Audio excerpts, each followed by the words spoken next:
Purple to start. We beer party get going. So, we are officially live. Hello. So, welcome. Is it Tiff or Tiffany or? Tiffany, but whatever. Okay, so welcome, Tiffany. And welcome, Loretta. Well, I've got the vodka, so if you're coming, make sure you ask for the drink you want. I got very good spot for me. I'm not complaining. Well, I've never had such requests before, but since I aim to please, it's kind of like I feel like a proper TV show host where the celebrities have these fucking crazy requests. That would be me. So Tiff has a required drink and required Pepsi Max and required measures. Yes. I just like a nice cold drink. Yep, and hopefully I've pleased. Oh, you've gone over and beyond Oh, with the ice and all. You've heard it here first.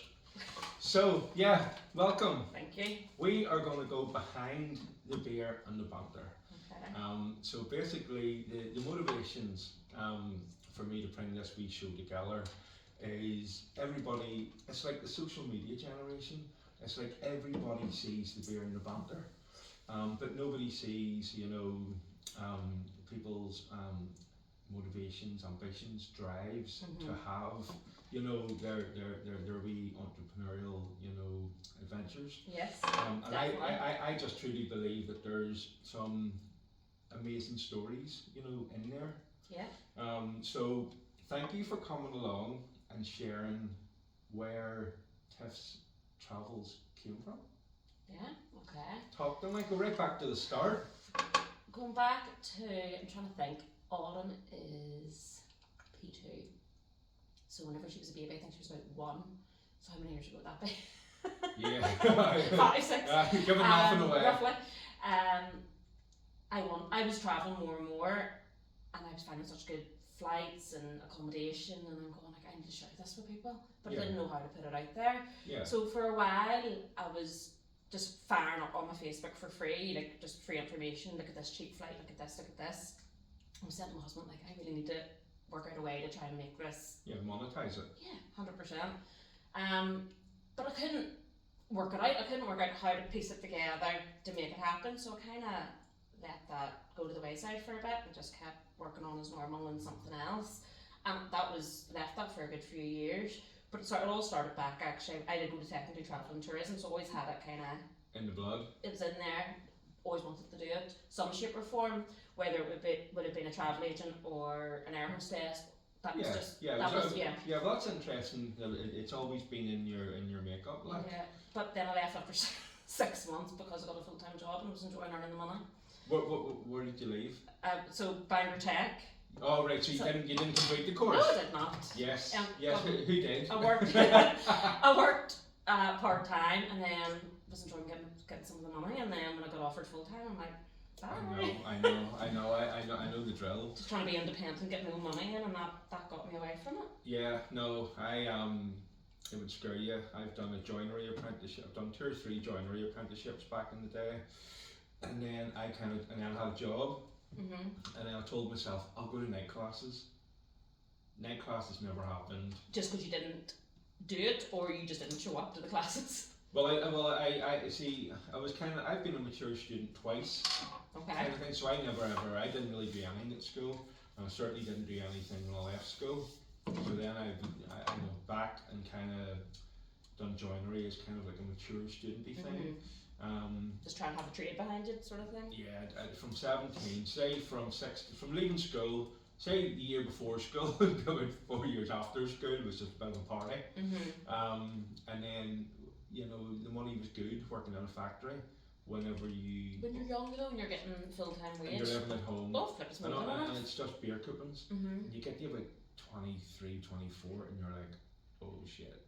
I need to do something. I need to do something. But that needing to do something, just identifying with your wee journey, you get used to the money. You do. And then you kind of mature a little bit, you get older, and you're like, oh, that money isn't really going that far. I have to say, I never regretted leaving. It was one of those ones. It kind of got me to where I was overall, you know. So I left, I worked full time, earned the money, it was great, and then it ended up leading that I worked in the bank. Yes. I worked in the bank for a good few years. What bank? Ulster Bank. In Bangor? All over the show. Started off the Upper Newton Road, sorry, Kings Road, Upper Newton Road, and then Cumber branch, and then Bangor branch. Oh, very good. So yes, Very good. all over the show. So you had an interest in the travel tourism carry on, which you started in college, but going back even further, where was the first inkling of interest?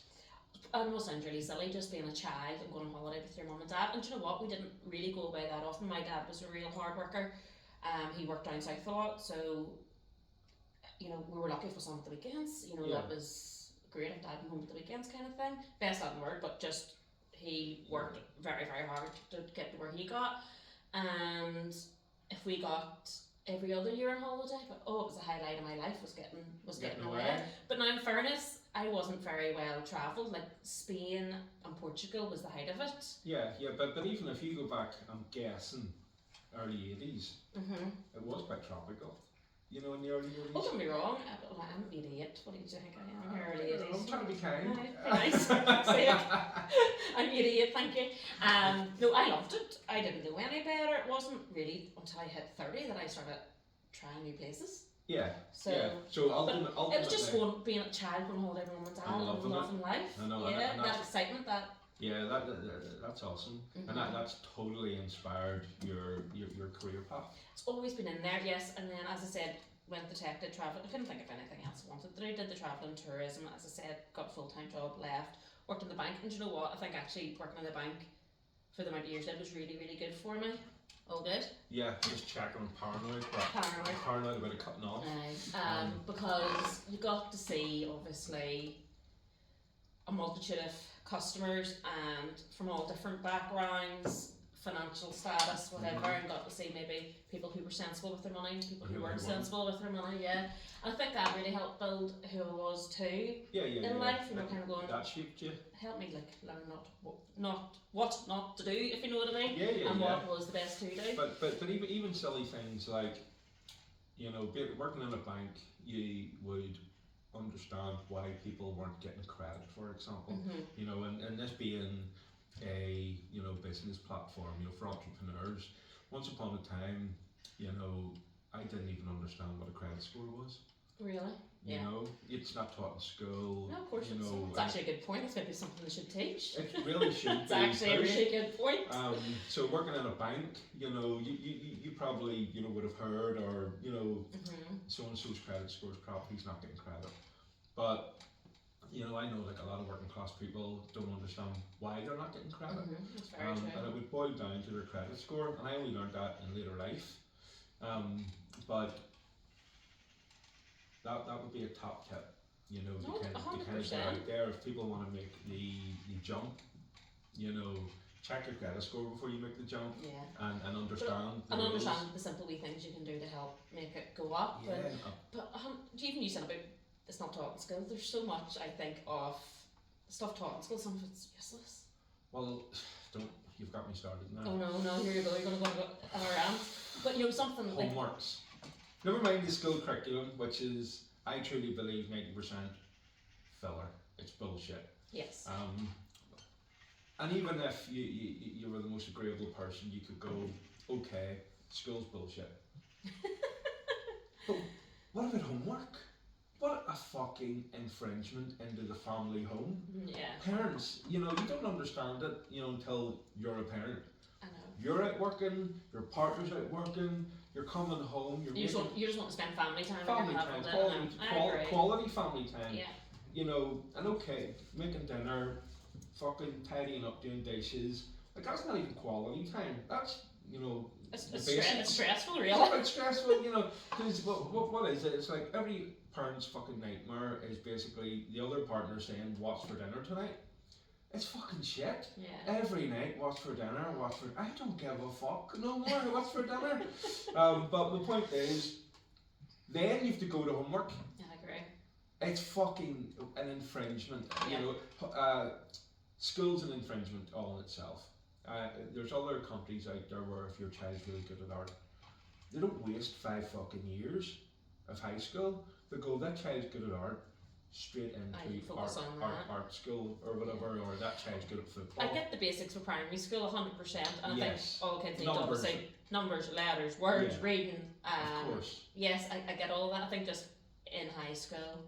When you're fucking 5 years into French, and you can't even get past Shima Pelgari's kid as you too, gives a flying fuck about my name. There needs to be day-to-day life skills taught or something. Credit scores.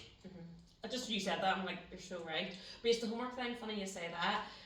A holiday a year and a half ago I was on, I'm going to say Wales, so I'm not 100% sure, so don't hold me to this, but I met a woman who was there with her 2 boys on holiday, and she was saying, we were just talking about school and everything else, and they don't do homework. As in, the pulled from her school, it's been pulled. It's not within the... No, it's not within the criteria. So I think her kids stay on like an extra half an hour or something in school. Yeah. And that means they don't have to do homework. I'd much rather my kids do an extra half an hour or whatever it was. I can't remember exactly, but all I know is homeworks are no longer a thing. Yeah, I'd be an advocate of that. I would love that. Yeah. I would happily let my kids stay on an extra half an hour, even an hour in school. And if that got homework out of the way or and the extra bit of the kids whatever can they come need. home and go to their hobbies or go out and play or... That's the issue, is then trying to get them to their hobbies and then get back and get dinner, and then by the time we do homework, how much time do you really have? So we have this thing at the minute, we always try and pick something to watch. Yes. But at the minute we're doing Keenan and Kel. Do you remember Keenan and Kel? No. Nickelodeon? No. Oh, come on. No. Who loves orange soda? No. Kel loves orange soda. No. Is it true? We didn't have... No, I've been watching WWF or something. I've been watching Ultimate Warrior. Did you never do Nickelodeon? No. No. Anyway, they're like wee 20, 25 minute episodes. My girls are now at the age to appreciate them. And oh my god, they just love it. So that's us. But it really is. It's 9. Like, my kids aren't going to bed to 9:30 because our life is so busy. So by the time one of my kids horse rides, one goes gymnastics, so by the time you do all that, get back, get your dinner. And how many nights a week's the kids' hobbies? Well, gymnastics is only 1 night a week. And then the other, she would go to GB as well, but because we have a horse, my daughter has a pony, so it's every day. You need to go every day at some stage, whether you're mucking out, whether she's mucking out and riding, you know. And this, so you've only got that little window. Such a small window. I hate that. You know. I'd even loved. Do you ever thought of this? That school was only 4 days a week, and you got the long weekend. I've thought about school just being like a month in the year. Was that when you were in school yourself? Yeah, both. But I kind of schools are like the new fucking Catholic Church of the '60s. Like they're becoming a law unto themselves, right? You can't take the fucking, like back in the '80s and when I was at school, like if you didn't go to school for 2 months, no one really gave a fuck. See now, if your kid isn't at school for 2 days, you're getting a message. You have to explain yourself. You have to make phone calls. You're waiting on the fucking school phoning you back, and then the fucking school board might come out and visit you. And it's like that's all. I suppose. Like, I think that's all. It's all fear mongering. It's all linked with technology as well, because it's all like on an app now. A teacher can just so easily message you. It's not like have to go to the receptionist, speak to the receptionist, the phone the parent, and now it's like onto an app. Yeah, you feel so fucking under pressure to make sure the kid's at school, and there's no. Whenever I was younger, it was we treating all getting the day off, or if the summer holidays started, you know, your mum let you have the day off before the summer holidays started. You know what I mean? You fucking don't dare now. No, I know. I have to tell the truth. I do pull my kids out for a wee holiday. Yeah, no, I do. And pay the fine. Well, there's no fine over here yet. No, but the threat of it. Yeah, I think definitely over in England, possibly Scotland and Wales there is, but here at the moment there still isn't. Thank God. I'd be in debt and danger. You're fine. No, I'm out for the holidays. But as a principal, I'd rather be in debt and danger, and because you'd and get the memories. And get the memories. I think, you know, touching on us both being self-employed, you think we've got problems with authority? Is that what it is? Like, is that we're part of the self-employment? No. No, fuck never really thought about it. Yeah. Do you like being told what to do? Like? No. There you go. Like, because I It's like I wasn't actually grasping what you were asking me. Now you're saying like that. No, I don't think I could ever work for somebody. Yeah, because that's you find the same traits, you know, within entrepreneurs. You know, the ADHD or the, you know, rebellion streak, or you know, you find all these patterns as such. But going. So what? So we're jumping, but sure, it's fine. we're jumping up. I'll jump all over the show. We'll go to the 80s, the 90s. There's no script at all. I just kind of chat about what I find interesting. Do you know what I mean? It's just a conversation, isn't it? So What happens with being camera. you forget about if you forgot about it. Yeah. No, I once upon a time I used to be shitting myself. Used to be like my nerves would be racked. What, going to do this? Yeah. Sorry, I'm fully interrupting you. Like we said, we're probably. I know. We're speak over each other. But my husband said to me whenever he was working down, we've got a house that's being renovated at the minute before it's rented out, so he's down there working it, and literally coming to get me to bring me over so I could drink. And I was getting into the car and he goes, "You're not nervous?" And I was like, "No." And he's like, "I'd be shitting myself." And I don't know, I think that this don't make me nervous. I don't know why. Yeah, no, that's good. Different for you though, because I suppose you're the host. You know, it's your. I know I'm the host for the most. Right. But it's your thing, isn't it? So it's. But I would say people would come in and feel nervous. Yeah. But there's other things maybe people wouldn't feel nervous at that I would, you know. And this is general chit chat for me. I love. Shit really? talk. We can shit talk. I love it. No, it's So you were saying you would at the start you were getting very nervous then doing this? Yeah. So my nerves would have been racked because it's such a me and you do not know each other. No, not at all. And people at home mightn't realise that. So that in itself is nerve wracking. I think I've cleaned your sofa before. Yes, you did. You came out because one of my mates was sitting Vomited. all over my sofa and you came out and saved the day. That's the only time we met. Yeah. So that alone, people at home mightn't realise. How odd is that alone? Right? Yeah. Not because Going and drinking with technically a stranger to a degree. fuck it, not even technically. Straight up fucking stranger. Stranger danger. You sent me the address and I thought, this could be my final destination. Could be. Fucking getting burned up in this garage. Could be mine. Yeah, here, many So that alone is quite daunting, you know. And then because I'm fucking scarred now, because I'm about fucking 20 in. That's broke. That's broke before. That's During? Broke. Yes. And then I can solve problems. Sorry, I haven't watched any of these, by the way. I'm going to watch them after. But everybody's told her about them. Everybody has told me about them. I just haven't watched them yet. Can't wait. After I do mine, I'll watch everything else's. Yeah. But people don't realise I've been halfway through a show before, and you'll see me I'll keep. I did see you do it earlier, yeah. Because see, as long as we red things at the I know top, it's ticking over. I know I've got storage on the fucking phone. Yes. Because I've been halfway through before, and I've looked, and the screen's blank. And you don't even know how much you've missed? Or I don't even know how much I've missed. How many gigabytes is your phone? Oh, well, it has all of them, but it's a 2-year contract, and I haven't deleted anything in 2 years. So you like 264 or something? I'm that guy. My brand new phone I've got today is 500 and something. Okay. Wow. Well, so I need it to sleep when my test plug travels. it up after. She'll suck it up. Yeah. No, so I don't know the person. There's so many technical issues can go wrong. Now, luckily, we're videoing in the summer. Right, what's happened in the winter? Fucking sitting here freezing. Oh, Shelley did tell me about that. Sitting here freezing. She told me I was going to need a coat and all, but I'm alright. But that's the thing. It's quite summery. It's quite like I'm freaking sweating. I was sorting all this out before you arrived. Tidying up for me, thank you. Tidying up. But wouldn't have you talking about me. We'll tell people but before me and Ian, you know, the local artist, Ian Larry. Funny, I do know of the people who've been on your show because it's a podcast. Yeah. Because I have had him out twice, so I have doing wall art and for the kids' bedroom. No, believe it or not, here we go, we're jumping again. We've gone from what you're telling me and now we're jumping to something else, but just because you mentioned him. Let's jump. Keep jumping.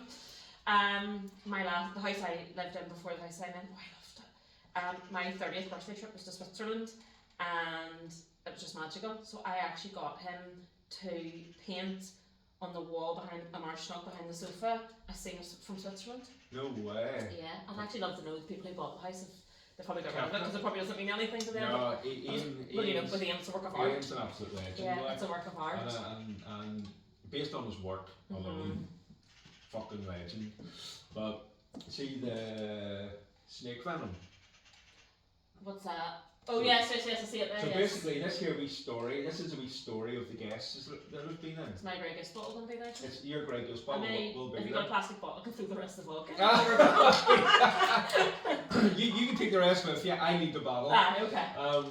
So snake venom, and then the wee shot glass beside it. Right. So me and Ian sat here chatting away, and it was maybe the second or third. Like, you know, it was literally fall 7 times, get up 8. Like, Nice. I was figuring it out on my feet. Like, Yeah. and I thought, like, you know, how can I get attention to the show? You know, and I thought one of the first ones that done it was like, well, go big or go home. It's behind the Beer the Banter, so why not get the most strongest beer in the world? Oh my god. So that, Which is snake venom? Which is snake venom. It's about, you know, like your Grey Goose vodka is maybe only 40%. Yeah. That's like 79 or something. So were you still on that? Yeah. Oh god. So I was on one of them. So see the shot glass? Banged it, right? And I swear, my leg I got there. I couldn't even find my feet. And the place was freezing. You know, you were saying, Yeah. I was paranoid about it being too cold. No, that's perfect. Thank God. If I'm coming back summertime. Yeah, so summertime. So I had one shot of that strongest beer in the world, and I was like, holy shit. So you felt it after one shot? Yeah. See, the only resemblance with beer that strongest beer in the world has, the colour. That's it. So it doesn't taste anything. No, it tastes like bleach. So it's hard to drink. Yeah. So I had one, boom. Didn't feel cold anymore. Life was good. We got cracking. And Ian had 2. And he was pissed. Oh yeah, we were gone like. We were gone. But we were proper drinking. Yeah. Proper Go for drinking, yeah. Plus that. So everybody who's been with you so far, everyone drinks? I know it's called Behind the Beer in the Band. I know. Have you had anybody in who's like teetotaler, just doesn't drink? Yeah. Sure, I've had Daniel Ricketts. And he rests. He owns Elysium Gym. Yes, no, him too.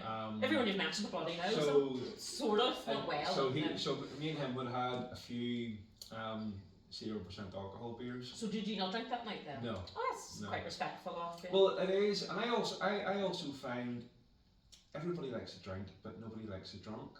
Yes. And what I mean by that is, you don't want him sitting there completely sober. I don't want to be out of rapport with my guest. I want to be in rapport. I want to have a conversation. Yeah. And a conversation's a two-way thing. And I find, even if I'm 2 pints in, and my guest isn't drinking at all, you're still out of rapport. There's no connection. It's a different. I just think it comes across wrong. Yeah. So no, I'll not drink if any of my guests. Don't fancy it. So Daniel, me and him had a 0% alcohol. Is that the Guinness then? No. The Carlsberg? Yeah. And then over there, William Kane. Do you know William Kane? My first ever boyfriend? Why is everybody you've mentioned I know? So tell that story. Because I went to Bangor Tech, he didn't. But going out with friends then in Bangor Tech, and out into Bangor, and he worked in, was it called Barmaka then? Is that what it was called? Oh, I can't mind. Barmaka.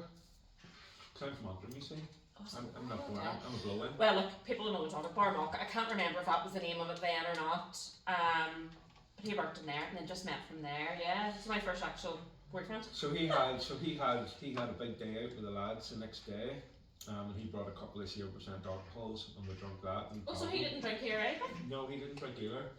And then the Guinness was another guy, Pete, who is a bit of a handyman, but he has Novell Fitness. So right. He'll do like boot camps and stuff down in Bangor Harbour. And then he was training for a marathon for one of his best friends. Wife had a stillborn. Aww. So he was training for the Belfast Marathon, which he To raise money for that. yeah. So so it didn't. So me and him had a couple of. It's fantastic that you work with whoever your best is, you know. Yeah. It's very good. I think it's respectful, and ultimately, I'm trying to put a wee show together, Eric. Yeah. And even if, you know, I can pull out a few wee snippets and a few wee, you know, stories, but I think they'll only come from me and the guest having a genuine conversation. Yeah. And I once upon a time, like I like a drink, Yes. right? But once upon a time, I tried to go out with all my mates and not have a drink, right? And it was back. You just feel a bit out of place. So out of place. I agree. I've tried it. It's not good. I've tried it, and to rub fucking, you know, salt into the wounds, like now I'm going back about 25 years, like, and I only had say 100 quid, right? And I thought, right. 100 quid back then for a night out, or do your No, name? no, do my fucking name. Oh, do your name right? For 100 quid for a night out. Good lord. No, and I thought there was a lovely shirt that I wanted, Right. And I thought, if I go out and spend this money, I'll have fuck all tomorrow. But if I stay, if I buy this shirt, I can have the shirt forever, or go out and not drink. Yeah. So I bought the shirt, right? Do you regret the shirt, or? Oh, hear me out. So I bought the shirt, fucking cracker shirt, loving life, but I had no money then to party with. I had enough for, you know, taxi in and out of the town or whatever. But a cracking shirt. Loved yourself. Loved myself, right? Down to town and the fucking what was Betty Black's back end? Was it Bar Maca? Or no. What's happened to me? Bar 21? Bar 17? Well, that was one of them, Bar 21 or yeah, I know. Yeah. So I was in there anyway, new shirt on, early, like I'm talking 8 o'clock, like and obviously friends were drinking, table full of drink. I didn't give a shit. Temptations I was sitting there. No, I'm tempted now. I wasn't even tempted then. Like my fucking shirt on, like. Thinking you were the dog's Me shirt. You know what I mean? And I was sitting there, fucking shirt on, a table full of drink. Everybody was having a good time. Swear to God, some bastard fell on the table. Of course. Fell on the fucking table. All the drink over my new shirt, right? So I had no money. I had enough money for fucking a taxi up to the house for the end of the night, you know, after this belter night, like. And that was the last time I ever said I'm going out, you know, I'm not sober, drink. I'm not drink. It was a fucking disaster. No. An absolute disaster. The new shirt that was your pride and joy. Well, it was fucking red wine and everything. It wasn't salvageable at all. It was fucked, like, so I got fuck all. I was going to say, because I had my question after was when the big did you sell the shirt on eBay after? Obviously not. No, that shirt didn't see Monday. I did a few times out not drinking when I was younger, but then you end up being the taxi woman and taking everybody home. And I couldn't be bothered, so I just prefer to drink. Just fucking stay in the alcohol. Unless I'm, well, which isn't going to be because my tubes are out, but I was going to say, the only way I wouldn't be drinking is if I was pregnant, which is never going to happen. Never going to happen. That's me! Hoorah! Done! 3 of them. Never again. Done and dusted. No. Please can't be. How many do you have? So Tommy has 3. Oh my goodness, right, okay, so there's a phrase. Tommy was a very busy girl. I wasn't. I was busy building businesses. And then me and Tommy met. Me and Tommy probably weren't meant to meet. Me and Tommy are together 9 years. Lovely. It really is, because if we hadn't met earlier in life, it wouldn't have worked. So her 3 kids, how old were they then when you met? Oh yeah, so Jack would have been, say, P6, P7. So what's that? Like 9, 10. And then the girls would have been basically 2 and 4. You know, so. And you'd no kids? No. Frank, no. It's a big, I know. Somebody with kids, it's a big change, isn't it? Well, the way I looked at it was, so I was just out of a long-term relationship. Tommy was just out of a long-term relationship. We didn't know each other or anything. And the last thing we were looking was another fucking relationship. Something serious. So we were just out. I knew your brother. So did you know offer before this then? No, that's what I'm saying. I'm from Upton. I didn't. So you moved down this direction because of Tommy? No. I moved up here 20 years ago. Right, But okay. see, when you move into a town and you didn't go to primary school there, you didn't go to high school there, you didn't work there per se. You don't Right, like, so you moved 20 years ago, how old are you now? I'm 43 this year, so I'm Okay, you 42. can technically still say you're from Antrim then, because you've done more time in Antrim than here. Well, So no, I was I about would- to correct you, Yeah, you can no, say if you've I'm- done more time here, you don't Yeah, say you're from Antrim. I'm a hybrid. I'm a Right, hybrid. okay. I'm 50-50. But so yeah, I just find, you know, like see when you grow up in a town, you know all the shortcuts. Mm-hmm. You know, you just you know the area differently, and you know the people differently.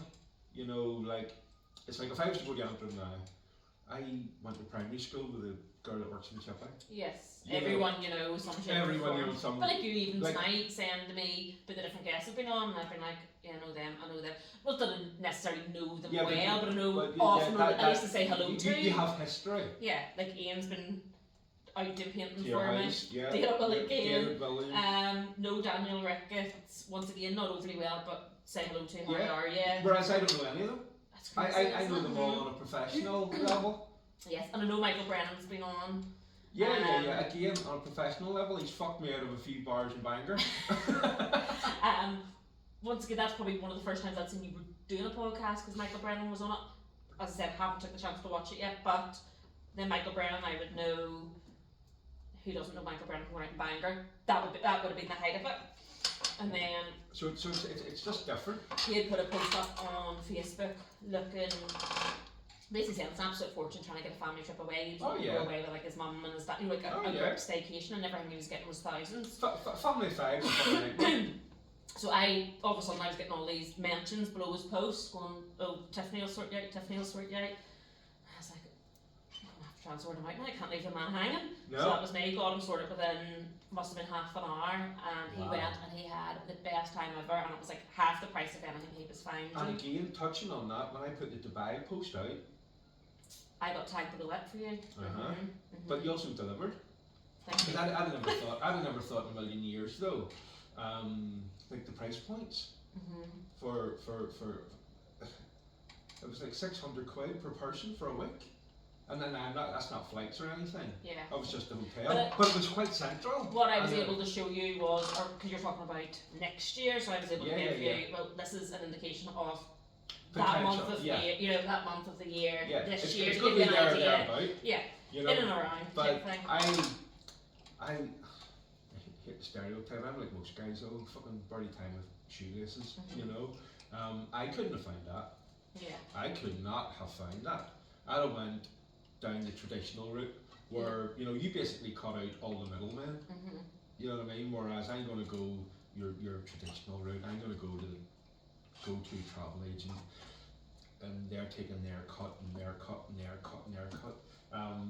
But yeah, no, you educated me and made me aware, and yeah, that it's doable to do on your own. Really doable. Yeah. Really doable. Same time, with my business, I definitely don't want to be promoting like not to use travel agents or anything, because I still think the way technology is going, like everybody would be out of a job if that was the case, you know. So I still very much do think people still should use travel agents if they want, if they're not comfortable booking themselves and stuff, because booking yourself, it is a lot more independent, you know. Yeah, but at the same time, you are directing people to, if the bargain is it's obviously going to be with a cheaper. travel agent. Yeah. You know, you send them Oh no, right there through. are things, like sometimes it will be Sometimes, a travel agent put up a really good cruise, and that will be something I will share for a travel agency on my thing as well. So I'm not completely going, don't use them ever, 100% not. I think people should do a bit of both. Yeah. You know, if I put up a good deal that you go on and book yourself, great, and if you're comfortable to do that, happy days. Yeah. If you're not, go and use your travel agent. You know, I definitely don't want to be like trying to push anybody out of the market or anything like that, because So do you see yourself as? I don't actually. No, I'm technically not a travel agent. So I don't book the holidays for people. No. And is that what separates you? I suppose legally as well. Do you know what I mean? I'm not a travel agent. Yeah. So are you just like an advisor, or are you like a broker? Not even. Maybe you should be. I take no commission at all. So the whole thing is, we'll actually talk about Tiffs travels now, because let's do Tiffs. Tiffs travels. Tiffs travel fans. You pay £10 a year. That's it. Yeah, subscription. Subscription, right? Automatically renews. And I paid that fucking. I think I'm gonna be one of your first. Are you in a few years? Are you? I'm in a few years. And I've been on couldn't 2 believe years, it. but then that would mean you'd be on your third subscription. Were you dying and a I couple other couldn't tenors come out? Fucking believe it. Well, Shit. well, I missed the first two. But yeah, So £10 £10 a year. £10 a year, you get 2 emails a week, and it's all based around. When I say Northern Irish and Irish do agree, because I focus slightly more on people from Northern Ireland, but some of my deals will also be from Dublin Airport, so people from Southern Ireland who are able to use Dublin Airport, it would still be worth their while subscribing because there's still plenty of excellent deals. But yes, I do aim to please probably slightly more with the northern audience, just because that's where I'm from myself, that's where, you know. That'll be your catchment area. Exactly. People that know you. Exactly, but anybody who's happy to also go from Dublin for the 10 a year, it's 100% worthwhile signing up. So, long story short, 2 emails a week and at least 5 days in each email. Yeah. And it'll be a mixture of staycations, hotel stays, foreign travel, whether it be city breaks, package holidays, you name it. But even recently, it's been the more high-end stuff. Well, So the rabbit, the galgorm, the.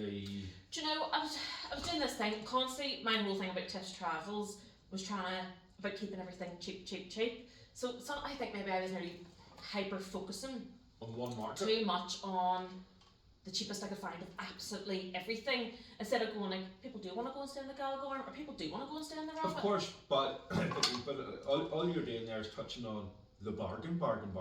I'm really going for the bargain. As opposed Yeah, to like or you no, I'm can kind of get a going, well, this is bargain. the best price I can find for the Galgorm, or for the Rabbit. So I Yes. think I'm needing to kind of, you learn as you go as well, and I'm trying to broaden my horizons. You know, I'm trying to also like not just focus on the standard 2 adults, 2 kids. You know, Yeah. like last week I did single parent. I know, I've seen that. Yeah, so it's just trying to do solo traveller, because trust me, there's so many people out there are I know. happy to travel on their own. Whereas me and Tammy would want you to look for a family of 5. I know. Well, I'm family of 5, so I know what it's like. Do you know what I mean? Also, once again, they're maybe not just. I maybe don't do them as often as your city breaks or your hotel stays, but I still know that then I do my family of 5s, and you know, I've also done family of 6 and 7. I do try to mix it up a bit. Yes, they may not be just as common because there's not as many people who do look at it, but I do as much as I can. But ultimately, when you're scanning everything, you know, you can pluck that out for them. You can pull this out for them. Yes. You know, but no, it doesn't matter if it's, you know, the Rabbit Hotel in Temple Patrick. If it's a fucking bargain, You know, well, it's a bargain. $76.50 we got for me and my friend the other day, and that was obviously an overnight stay, our breakfast the next morning, and a spa treatment. And just to tell you a story, obviously I clean carpet and upholstery, and Temple Patrick is an affluent area, and I was up cleaning. Tiffs strong, Tiffs strong. No dare. Drinks are It's being all strong. ice. It's all ice now. I'll edit that out. Don't worry. I'll Photoshop that. But I would be cleaning carpet and upholstery up in Temple Patrick, and this is before the Rabbit Hotel was the Rabbit Hotel. Yes, it was called. Was it the Templeton? No, have I made that up? No. Is that what it's And it would have called? been Sam's Bar and the Templeton, down from Antrim, you see. So You know the score. I know the score.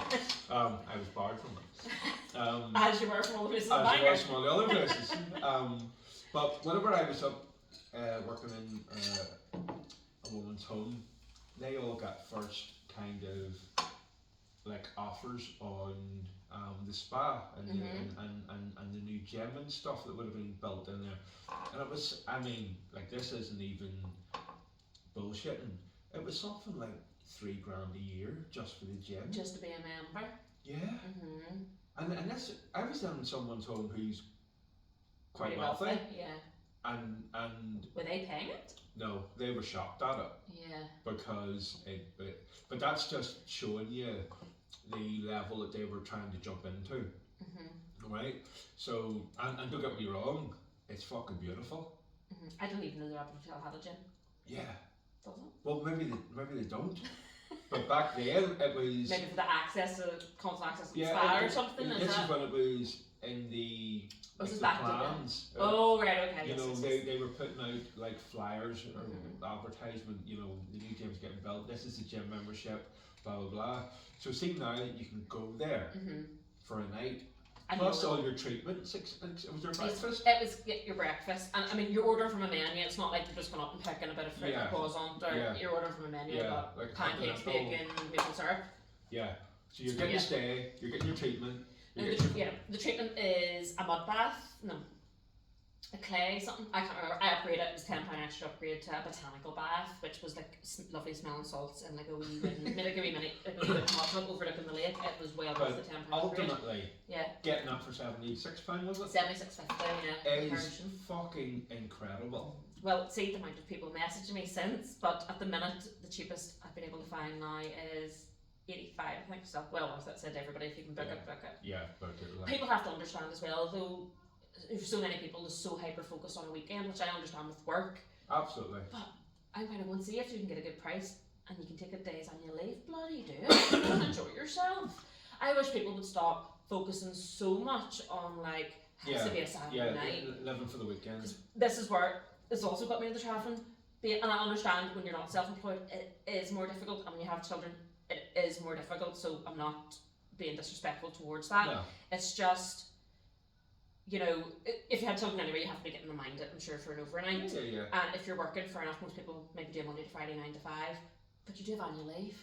I know you do. You know, book Yeah. it up. If you really want to go and get that bargain, don't complain it's on a Saturday night. Book off your annual leave and go and enjoy it. think outside the box and such.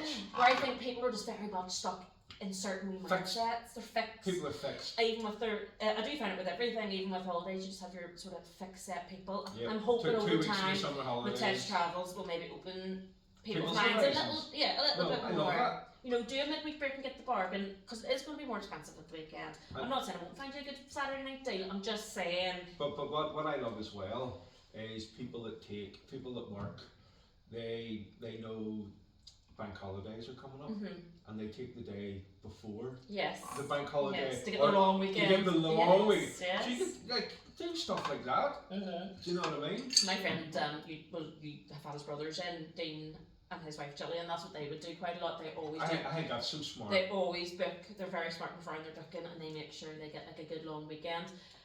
Sometimes they'll book 2 days, one either side, and Yeah. then sometimes they'll be away for 4 nights somewhere. It was actually them that got me into travelling, to be honest. Oh really? Yeah. Cause where were you? I did see you were away, and it was like a fucking Tuesday to a Thursday or something. You were fucking skiing Who's- and did, Is this with Dean? Yeah, Or yeah, just- yeah. Yeah, where were we? Oh, Norway. it was snowing.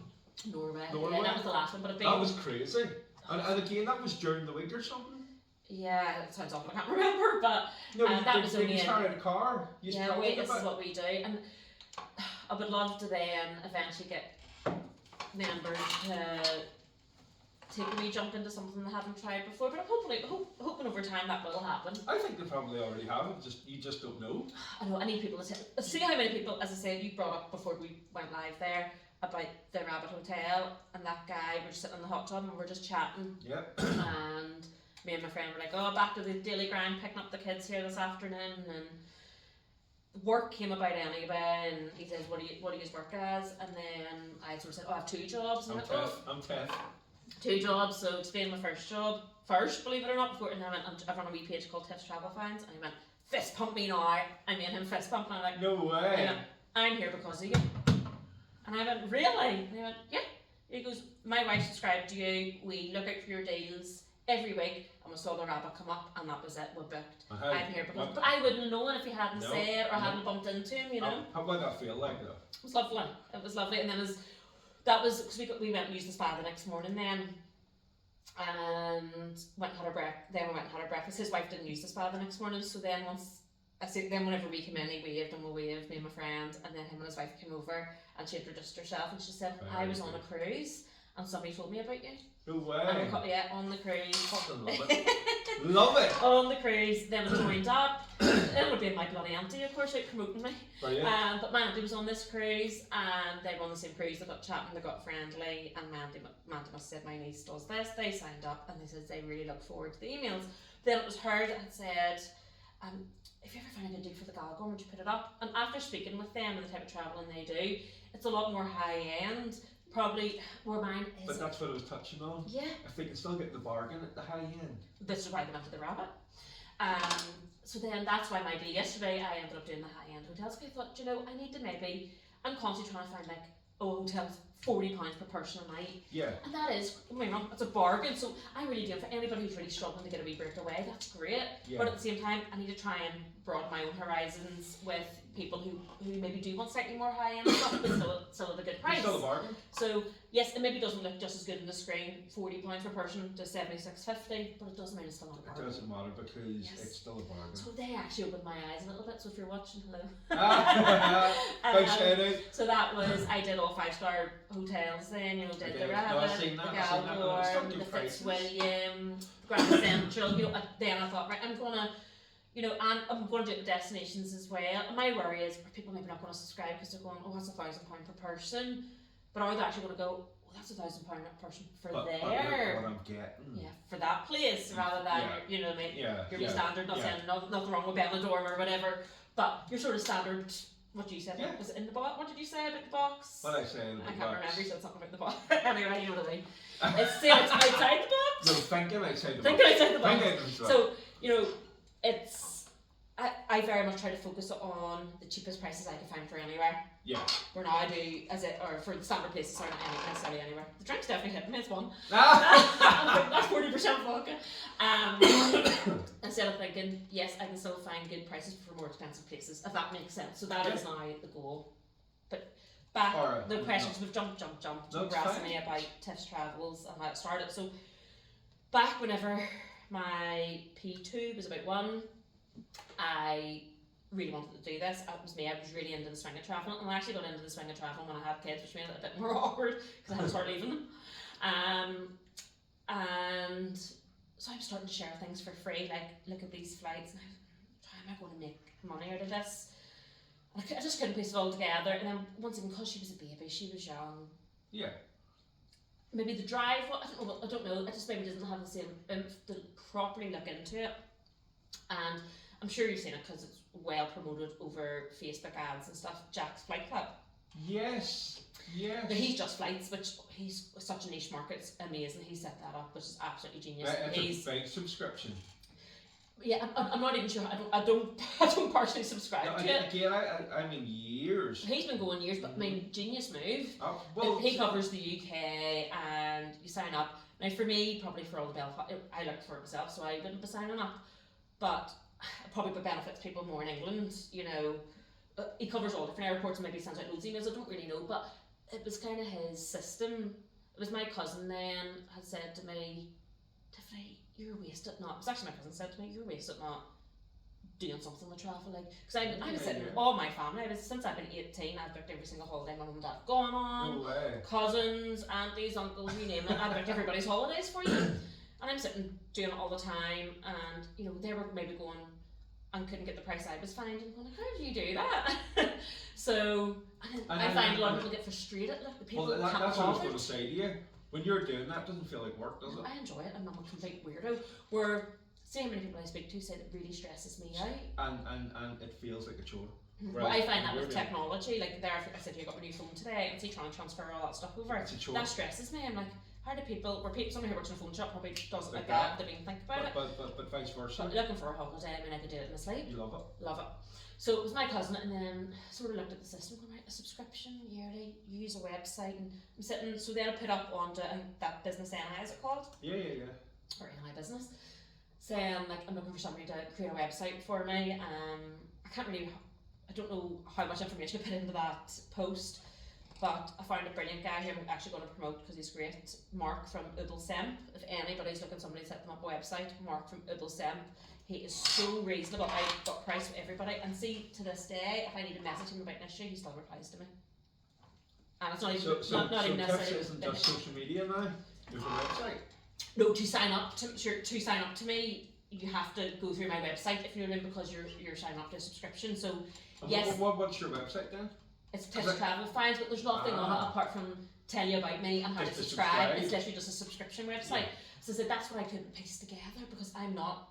Yes, I can go book a holiday with my eyes closed, but I didn't know how to piece it all together to make No. what I wanted to do happen. So it was whenever my cousin had said that, I was like, this is a genius idea. And some of the biggest businesses in the world, when they come to being sold, are subscription businesses. Really? Because some businesses might have 10 million emails in a niche market, and people are after that. Yeah. So, you know, moving forward, you know, 20 years, you could have test travel fines and maybe 4 million emails in that niche, and then some big travel agent will come in and say, thank you, there's 10 million. Oh my god. Do you know what I mean? No, I love your positivity. And that's the thing, I don't even know how to make a track become like an affiliate. I don't even know how to do it. That if maybe people are, you can make the person. But I don't do that. I generally, but you should. I know. It's out of my comfort zone. Anybody knows how to do that? Contact me. Ross Porter, Ross, get in touch. Ross was on here too. That's all of his world. Oh, right, okay. I'm just sitting promoting Mark here, but no, Mark maybe knows how to do it. Yeah. Sorry, no offense to Ross, no. Mark has really been my wee gem during all of this. But you know, it's kind of like you know, making profit out of your passion. Yeah. You know, because as I touched on, see when it doesn't feel like work, you don't realise the value that you're given. Yes, well, I want to say yes and no. Sometimes it does feel like work, I can't lie, sometimes it can be stressful, but that's just being a busy mum. I have another job. So, you know, sometimes, I still enjoy it. So, I mean, so what I also do, I don't advertise it to be perfectly honest, but I also do private finance for people, and I'll charge a fee for somebody who is looking for something specific, because my deals they'll be random, they'll be sent out, and if it suits you, great, you can book it. But if somebody's maybe say, I need to go away the 12th to the 15th of June, I want the city break, find me, you know, and then I'll charge a fee for that. It's not dear, and to me it's very reasonable. I don't book it for them because I'm not a travel agent, quote, but I find them the flights, I find them the accommodation, and say, this is what I was staying if I was you, and then they go ahead and book it. Because looking at it, you know, from like I know it's a passion, but looking at it from a business point of view, you need to be looking how to monetize it, you know, multiple different ways. Because, you know, we do have families, and we do have. And you have good weeks and bad weeks. Good weeks Some and bad weeks weeks. you know, you're going, oh, loads of people sign up this week, this is great, and then the next week you're going, oh, what's happened? And that's life again, something and then you get a flat tire. Do you know, and then life kicks in. You know, when you think you're getting ahead, you're in a sink or swim situation. So no, because I'm the same. You know, just because I love doing something, you forget, fucking monetize it. You know. I probably not. I probably need to know other ways to make it better, or for myself. You know. Well, I'm definitely making. Because it is only £10 a year. It's a bar. It is a bargain. I do. I had £10 a quarter. Well, do you know, there's somebody else in the market. He charges in euros. He's €10. So I thought I need to stick with the market. A year though. Holy Unless shit. it's changed since that, but yeah, so I sort of thought I can't really go. But you can be the innovator here. You can change it. like oh, fuck me. I'm kind of going. If you be fair with the price, hopefully. Yeah, you but get that's the I would argue you're being more than fair. There's an injustice there. I feel like £10 every 6 months. Hopefully you get the quantity, if you know what I mean. If you're getting the quality. If you get the numbers. £10 fuck all, and that's a year.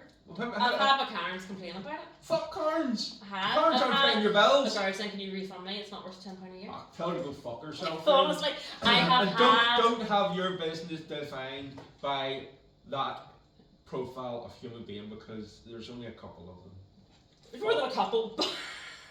But 95% they're great. I mean, any business, and it is a wee bit of a kick in the teeth when you're going like, you put your heart and soul into it, but that's the same in any business. You have to understand you're not going to suit everybody, you're not going to please everybody. No. That's very hard to swallow when you're self-employed. See if you worked in a restaurant and somebody is, you know, it's not you cook the food, it's not. No, it's the restaurant owner. You're still probably a bit like, oh, they were rude to me, and you're still annoyed. But see when they're rude to you, and it's your own business. And it's your wee baby. It's like a stab in the heart, you're like, ah! You know, no, but it is. But again, it's like business. There's so many components to it. Business psychology is one of them. It's like once upon a time, you know, it's like this rejection thing. You know, business sales go hand in hand. Sales and rejection go hand in hand. Certainly do. If you don't get your psychology right. Whereas some people never get. Some people have entrepreneurial ambitions, but they can't they interpret it as rejection, and they can never get over it. But they might have had the best business You idea can in the world. understand. I can understand that with having my own business, and I've had to push through a few occasions where I've been going. You're taking it so personal. It's so personal. Yeah. It's so hard not to. Have you been the same? Have you took things personal? 20 years ago, like, yeah, but that's my point. I've read so many books now on clarifying that it's not personal per se, and just reframing it. Yeah. Do you know what I I mean? think sometimes though people maybe don't mean to maybe be as nasty as But some of them do. because some of them do. But they maybe don't really ultimately- see you as a single person and this is your wee baby that you've created. You know, No, they they're don't just see that going, at all. give me my tenner back. Give me my fucking tenner back. Give me my tenner. You know, but it's understanding that that's their world Mm-hmm. and your world's different, and not to take it personal. Yes. Now that sounds easy peasy. But over time it does get easier. Oh, fucking right. It has. So Water I have off found now I'm just over 2 years in, and definitely you do get the odd person making a rude comment on Facebook, or you get. Yeah. But as much as I'm now at the point before I would have not even replied to it, now I will reply, not be cheeky. I'll still be professional. But I'll not let it annoy me or consume my night. Where at the start I could have let that consume my night. I totally get that. Mm-hmm.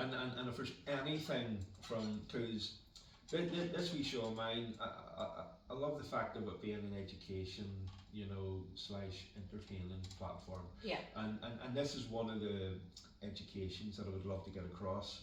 You know, in the early days, you know, of you know, you're 2 years in now, you know, and there's a lot of people out there, you know, with great ideas, but their psychology's not right.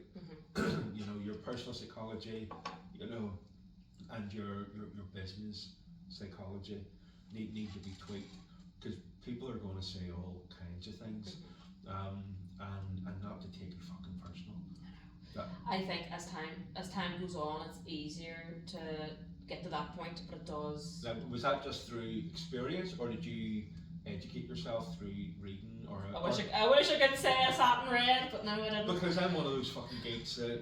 I think that's really. I'd love to take the time to sit and read, and like I said, do you? How many times before I was coming up, we'd arranged for me to come on the show, I'm going to sit and listen to this, but I just haven't done it. That's the same with me with reading. It's just I'd love to actually put the time in, but sometimes by the time it comes the evening, I get the kids to bed, all I want to do is sit and chill and watch TV for an hour. Yeah. Or you're tired. You know, but I just love, you know, the overcoming the hurdles of and there is going to be plenty. Because I just think this social media life that we live in, it's your best life, you know, and this is why you see all the even don't buy with into me it. though, like I'm not going to. I'm guilty of it too. What am I going to put up? You should get the people who put up the posts, check into the Ulster Hospital. Oh, is everything okay? PM you, you know, or just don't reply. Why have you put it up on that? Yeah, you know? yeah, exactly. But I am the sort of person I wouldn't put up something negative on purpose because I don't gain anything from it. No. I don't want to come across negative. I'm not a negative, even if I feel a bit down or a bit. I'm not a negative person, so I don't want to. So yes, I will just put up my happy moments. Yeah. So I think everyone has to understand. Anybody looking at your Facebook or whatever, there's your Instagram or whatever platform it is. They're only seeing they're only seeing the happy moments, the best parts of your life. The best part. They don't know what happened to you 2 hours before that, you know, you're seeing this. I've had a happy moment. You put it up, and yes, you do get maybe some people who don't do that, and that's great. But most people don't want to put up negative stuff, so they only put up the positive stuff. Whenever I was younger, my head was fucked enough.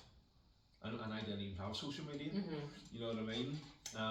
So, you know, I just wanted to touch on that. Anybody that's wanting to has an entrepreneurial kind of spirit and they want to have a go at something, you know, you need to be cut out for some of it. Cut out for it. There is going to be. I wouldn't say I'm cut out for it, but I've just gradually grown.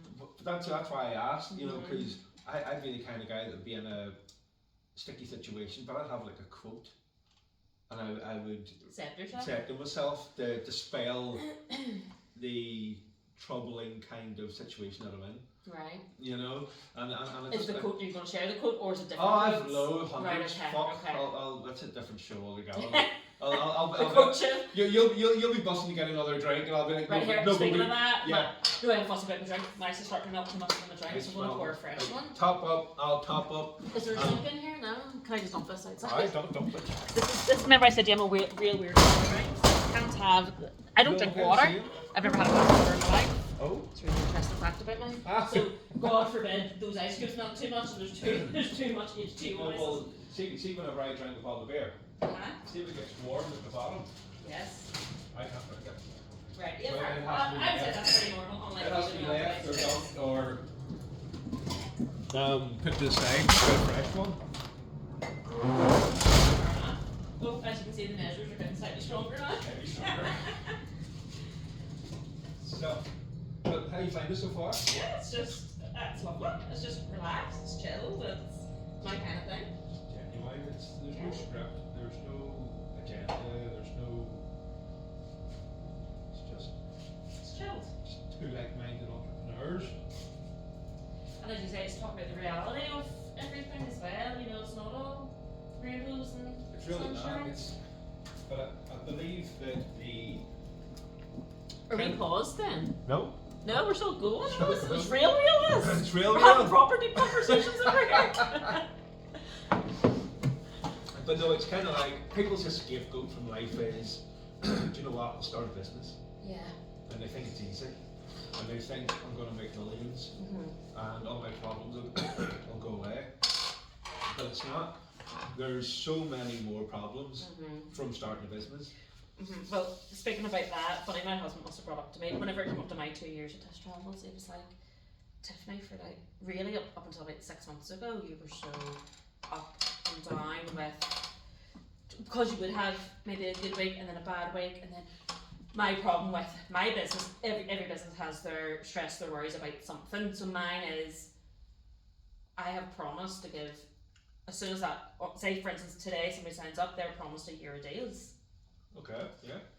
In a couple of months' time, if this isn't working out for me and I've promised that person a year of deals, like I need to stick to my full year of deals. And so when I set myself, I'm going, yeah, because it's a subscription. if I end up with 100 people in a full year, I'm getting £1,000 a year minus nobody takes out the website costs, people pay by PayPal or their card, they also take a fee. You know, you're not getting the full £10, you're getting £9 something.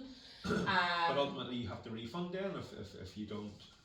Ultimately, yeah. So you're sitting going, if I don't get numbers, I have dedicated myself to a year, or I've worked, say, 6 months if I'm sending emails. But that's for why nothing. I'm saying maybe 6 months, because I wouldn't mind paying. Obviously, no, I've got I'd be running a couple of, I don't know, there's too many Karens about. Fuck them. Too many Karens. They're not your people. I Um, get Karens, and it's what for ducks back. They're not my tribe. Yeah. They ain't my people. Yeah. I will say, I mean, it's working for me at the minute. I'm content with, I'm working obviously, because the two jobs, I'm working part-time, and I'm content at the minute. So Yeah. to me, As long as you're happy. I'm happy and I'm getting what I want out of it. Yeah. So, As long as you're and happy. it's, to be probably exceeded more than what I was hoping for. And it's still early days. And well, hopefully, You're just only 2 years I'm just in. hoping people continue on subscribing. You know, when the year's up, they keep continuing, because to me, even if they get one hotel deal out of it, it's a tenner. I've saved you more than that. Easy. Do you know what I mean? And like, there's been time like I did like I went to Fantasia with the kids, and whenever I left, I'd said, look, I run this page, blah blah blah. She gave me a discount code. That discount code, I go up to stand out to people, saves them more go on a trip there than what it pays for. And you've still got that contact. Yes, and then the Because same over as the years, people with their own accommodation, they may be hiring out for, they'll contact me, and do you know, so I'm, one stay pays for more than your subscription. I know, that's what I'm saying. So people can just kind of see past, some people don't, but they can see past that, like, Yeah, but it's a no-brainer. You know, fuck the people that can't see past that. Yeah. They ain't your people. They ain't your tribe. Fair enough. I was Don't. trying to see that when it's your, you're hard on yourself when it's your own business, You know, aren't you? you're trying to please that wee small micro niche of people, and they are not. There's a broader micro niche of other people that, you know, will argue your subscription for your year. So that I did have not so long ago, like, refund me, it's not worth it. I'm like, what is that lasting a month? A year? I know, and I will argue that is 0.0.1% of the market. And don't hyper but focus in on that. Right? I know I have obviously said about it a few negative things, but genuinely, I mean, there've been a few things a week probably, but I can let them go over my head now. Where before it would have consumed my evening, I would have went to bed at night, work, and just water for ducks back. Because whenever I was younger, they didn't have the vocabulary of the hater. Mm-hmm. There was no vocabulary to label the trolls. Mm-hmm. Whereas now, you can go, they're just haters, they're just trolls, fuck them. Nothing better to do. Nothing better to do. Hate to say it, but Karens. Yeah. These are all. I have a friend called Karen, she's not a Karen. I know, but these are all modern kind of new vocabularies to label different categories of people. Yeah. Whereas decades ago, they were just nasty bastards, like. Mm-hmm. And this is the thing. Whenever not too politically correct these days. And again, touching on the schools, and I suppose I'm turning into a grumpy old man, am I? No, I don't think so. No, I've no time for it no more. Do you know what website or Facebook page gives me a good giggle? What? Ryanair. Have you ever been on their page? No. You should see what they reply to their customers, and it is real. It's not like fake. It's not fake. Are they just saying fuck off? Without saying those words, yeah. They're making fun of people's complaints. I love that. But you should, honestly, now you see how many people are so unprofessional, but see how many people absolutely love it. Yeah, it's fantastic. You should go to their page and read. It'll give you a good laugh. Yeah, I love that. And I mean, it's their genuine Facebook page. I'm not talking about a fake. This is their proper. It's hilarious. It's hilarious. People, well, that's good to hear that people in businesses are getting fucking fed up with it. Yeah. And they're fighting back, per se. They're fighting back. They're saying, fuck off. Well, do you know what? People go, I'll never book with them again because of it. Yes, they will. No, they will. Because Belfast is so limited flights. There's no other choice but to go. You've no, yeah. And are you going to pay £100 more and not go around there? I don't think so. Don't think so. Because ultimately it boils down to there's different principles in business. And I've built my wee business on a couple of different principles, but there's price and convenience. So people are what's the word, like fickle, because if it's convenient and it's cheap and it suits them, all's forgiven. Mm-hmm. Do you know what I mean? Yeah. So those people slobbering to Ryanair and all, see the fact that it's convenient. And they'll be back on. Ryanair will be forgiven. Well, do you know what? Funny to say this. Here's a funny story. Not so funny story because technically I should have known this, guys, but I didn't. So I was 32 weeks pregnant, I think. Going to say 32 weeks. And we were going away with another couple. So just the four of us doing like a child-free long weekend. We were going to Riga in Latvia. Yes. Right. My friend's first cold holiday. They'd never done like a snowy holiday. Drove to Dublin airport and all went all out to Ryanair. And handing in our passports, and the girl goes, how many weeks are you? And the panic set up. So I lied. I went, 28. And even though it was 32. And she went, do you have a doctor's letter? And I was like, no, I thought you were allowed to fly to 36 weeks pregnant, which I genuinely did think. It's once again, it's going to sort of small print. Yes, you can fly if you're approved by the doctor up to 36. They don't recommend it over 36 weeks. I'm kind of going, so I completely thought I was fine. No need to. So basically, sorry, if you haven't got a doctor's letter, you're not allowed to board. And it was like an early morning flight, so I couldn't even phone my doctor to get one emailed over, nothing. So I said to my friends, please. My husband was like, obviously, well, he's not going, so he's like, just use go on. We both like, please just go on. And they're like, no, we've never done like, there was a car hired, there was like, like we've never done this before. Oh. It was like literally the same with like, ruined everybody's whole, I'm sure raging. So then the whole plane got held up. Sorry to anybody who was on that flight. Because I had to go and get our fucking cases off it. No way. Awful. Whole thing was awful. So there was no happy ending? Well, do you know what? There was, and I am a positive person, and this is the positive thing that happened. So, got our cases back down into the entrance of the airport, and I'm like, right, I'm going to find us a staycation. And I was like, I'm going to pay for it because I was able to get half the money back in the accommodation because it was so last minute. Yes, I was able to cancel accommodation and get half the money back, so at least that was half. So that went towards the staycation. Now, once again, it was cheap flights, so nobody really cared that much about that. And I said, I'll pay for the staycation. And I ended up finding this lovely house in Donegal, last minute. Complete opposite friggin' from Dublin. We had all these different places. Driving to Donegal, so we did a complete waste journey to Dublin. And the place was covered in snow. Stop it. But guess what? Riga had no snow. Ah! None. So they were going to this. They bought all their snow stuff to go in this snow hall, and there was no snow. And we had the place covered in snow. But you know, I love that, right? But you know what that says to me? That's a testament to your character. That's a testament to who, you know, Tiffany is. Like, because a lot of people would have faced that situation, been completely fucking demoralised, and then everybody went home. Yeah. And it would have been. Oh, I wasn't letting it end, no way. But I wish I still, part of me, oh no, we had the best time, and they still said they had the best time, but I felt there'll always be that wee guilt that they didn't get because of me. Although they had the choice, but. No. I think it's a 100% success story. Like. No, well, we all actually had. I'm not just saying we had the best time. I know, but really you know, but that's testament to you and who so Tiffany the point of that story, was my friend then, Gillian. She said, "This is a disgrace." This is what she said to the girl that was checking us in, or not checking our passports, sorry, for boarding our boarding cards. She's like, "I'll never fly with Ryanair again." And then I found us our next day on the holiday. She was with Ryanair. But she was one of those ones. I'll never fly with Ryanair. Principles are principles. Yeah. price, convenience. And I was like, look, Blah, blah, I'm just blah. going to do the Bell Medina, we're going. Ah, Yeah, okay. no problem. yeah. But no, no, that's awesome. Like, I don't think I have that kind of, believe it or not, I'm very easily overwhelmed. Like, Right, well, this is something I have changed so much since I've been early to mid 20s. I would have got so overwhelmed so easily.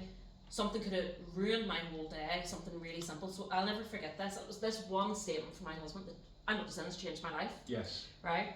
So I was pregnant with my first daughter, so I would have been 25, and his granddad was up in hospital in the Royal, and we were going to visit him. We had to stop in Bangor for something, I can't remember what it was. And my husband says, I'm pretty sure you can park here, so we're only running in and out, park there, come out, ticket, I mean, we're in 2 minutes. And I cried my eyes out for that whole day for this parking ticket. Cried my eyes out. And so when I saw his granddad came back still, like, absolutely devastated. I cried my eyes out because I had a stupid bloody parking ticket. I couldn't get over it. And my husband went, Tiffany, you spent your whole day being sad and crying over a parking ticket. And back then it was a big deal to me. And he said, no matter what, you have to pay this parking ticket. So whether you cry about it and pay it, or you forget about it and pay it, no matter what, you have to pay it. And I was like, I wasn't so stupid that day. It changed me with everything. So like, see, most people probably getting on that plane and getting turned away would have cried. I was just like, there wasn't a tear shed came from my eye. I was just like, it is what it is. There's nothing I can do about it. I can't change this girl's mind. This is the rules, you know. And adapt and overcome. See, honestly, 10 years ago, I would have been in convulsions. I would have probably been so dramatic and on the floor, like, out of the world, you know. Where genuinely, it is what it is. Yeah. So I have very much got to that thing in life now where it's like, I can't change what's just happened. You can't cry over spilt milk. That saying. Yeah. And that was just that saying that day, and I thought, I literally made myself so upset for the whole day over something, no matter what I have to pay. Yep. And I ruined the day of my life over it. Yeah. And never again. And see now, my mum's like, see you're bloody too laid back now, I take chances. And I'm like, sure, we'll give it a go. And if I get a ticket, probably financially, I'm in a slightly better place than I was 10 years ago, so I can justify the ticket. But the many times I've got off with not having to pay the ticket, if I do get a ticket, I kind of deserve it. Yeah, but it balances out with all the risks that you've got away with. Yes. It does. I'm kind of going like, I've got off with it 30 times, so I may have to pay it this time. So yeah, and doesn't sting. So it was a bigger deal to me probably, 12 years ago.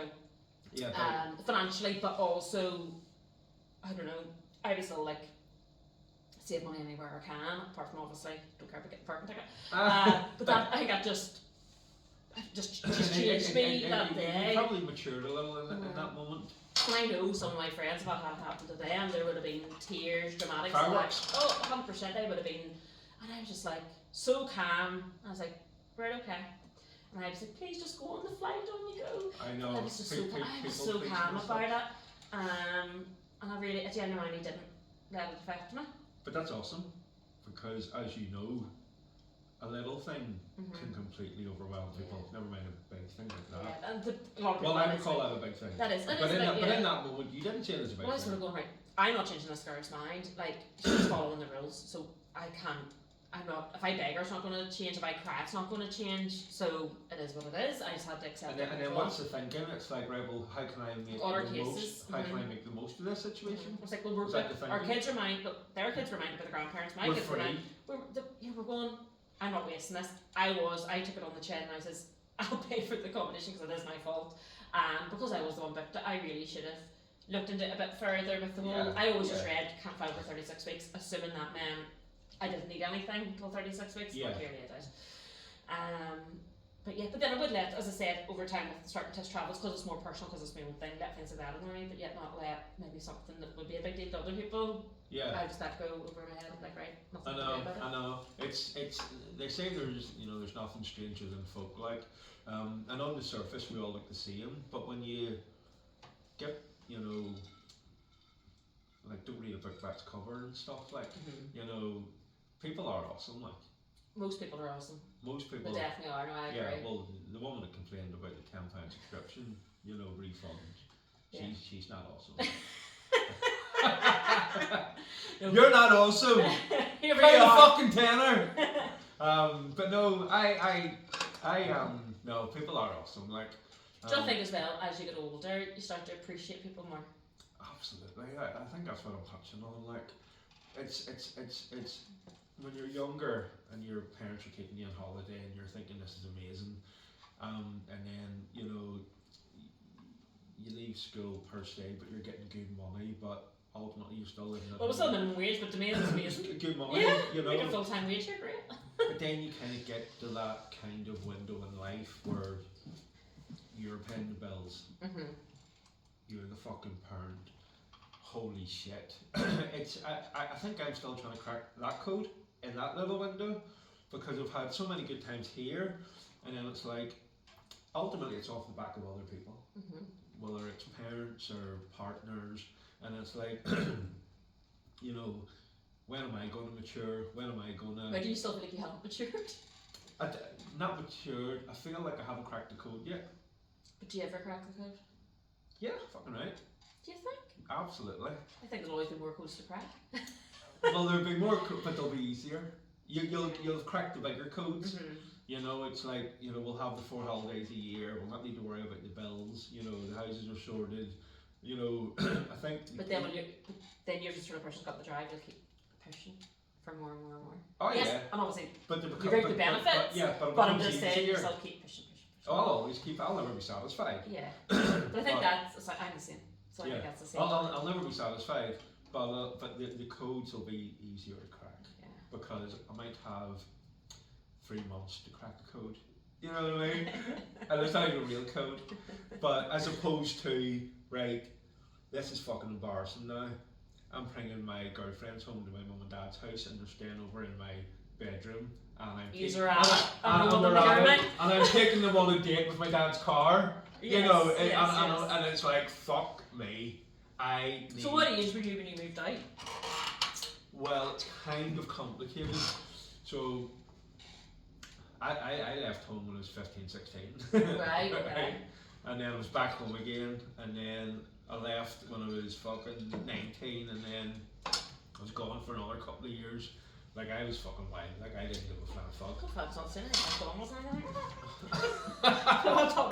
That's my subscription. If you're looking at that, big money. But then I missed my parents. So then I had a lot of making up to do. You had a lot of making up to do? Yeah. Right. Because I was sofa surfed. I was fucking staying anywhere with anybody. My mum and dad always said I was the best teenager ever, and they really respect how much of a good daughter I was, which is great, but I do understand not everyone's in that same position, and I can still get being frustrated with your parents for being in order, thinking they're being really awkward over something. When you're a parent yourself, you realise, I can see why they didn't want me to go and do that. I can see why. you know, obviously I must, they're very happy. They always say my brother was the rebellious one. Yeah. So he was one brother trouble to the door and I didn't. You never get two the same. No, you never get two the same. But at the same time, do you want two the same? No. So he was older than me. He was a rebellious one. So I think no matter what I would have done, would have been easy to them, to be honest. So Yeah. I think I was in a win-win situation. Sorry, I, Reggie. I was in a win-win situation. No, I totally get that. I suppose that's why I kind of, was happy to fall in love with Tammy. She had 3 kids, and that didn't bother me. My attitude was, we'll make it work. Because I never wanted kids. Do you have any of your own? No. No, so you and Tammy should have the 3. Yeah. That's lovely. And my attitude was, see me and my 2 bigger brothers, we didn't bring too much love, joy or happiness home, like. No. And that's kind of scarred me by default, in the sense, I'm like, what do you want to have kids for? They're fucking mental. You kind of knew what chaos you brought. Yeah. And I was like, and not even me, I was a fucking quiet one. Oh, really? And I was still fucking hard So work. 3 boys now? 3 fucking psychopaths. and I'm the easygoing one. But I would have been at home whenever the police were coming to the door, and I seen the stress that it caused, mum and dad and stuff, but they'd never seen it. Yeah. But I suppose now if you but look they were at my role models. say with you and Tammy and one of the kids bringing trouble to the door, you'd be like, what the fuck? Yeah. But everyone Different grows, perspectives mature, in life. yeah, and you see it from a completely different perspective. Yeah, where I see now, I'm starting to say the things my dad would say. And you're going, oh god. Not because that's what he said. Yeah, just because it's normal normal in life. I'm living that page of the book now. Yes. And I'm like, holy shit. Yeah, no, I agree. I completely agree. But Like, I have to say, with my mum and dad, we are extremely close, and they're my best. What I can say in front of you, in front of my husband, I say in front of them. Yeah. There's no secrets. There's no. I mean, if we want to talk about something weird, we'll talk about something yeah, weird. yeah. It's amazing. And funny, a couple of my friends always say to me, I'd love to have the relationship you have with your mum and dad. So I really hope my kids have that relationship with me. Yeah, I'm very lucky that way. No, I love that. But see, my mum and dad, and I only understand it now on reflection. They were my parents first. Before they're your friends. Friends second. Yeah. And I could be completely wrong, but my take on parenthood is, see if the parents, too friendly. I think take advantage. Is that what you're thinking? A, take advantage. The kid will obviously take advantage, but B, I think it's a bit of an scapegoat for the parent. It's like, can let them do what they want and I can get off with it. Yeah, it's kind of like, because it's hard to be not the strict parent, but the parent that says so. Do you think your mum and dad were strict? No, they weren't strict. So do you think that's why you did what you did? No, they weren't strict at all. But they tell you no. And it wasn't because they were being strict. No, but what I was asking you was, do you think they were, because they weren't strict, they were too soft? Were you trying to get off with? But you're saying they. No. But they were just trying to parent us. So they were strict enough. Yeah, but on reflection, they weren't strict at all, because we had our freedoms, but there was principles. If you know what I mean. My dad would have came across as the angry aggressive, but it was only because he would always say, you won't listen. And what do you think I say now? Of course, I'll say to your kids, yeah, listen to what I'm saying. Do you know what I mean? And it's touching on that. I wish I had listened a bit more instead of the oblivion. Hindsight's a wonderful thing, to say. But it's I'm starting to say all these things now, and I'm going. But isn't it lovely? You can now go back to your parents and be like, okay, maybe I didn't get it then, but I get it now. My both parents have passed away. Oh, okay. I'm Frank, sorry. If this has been in the podcast before, this proves I haven't watched it. For Frank's sake. That's what's put in it there.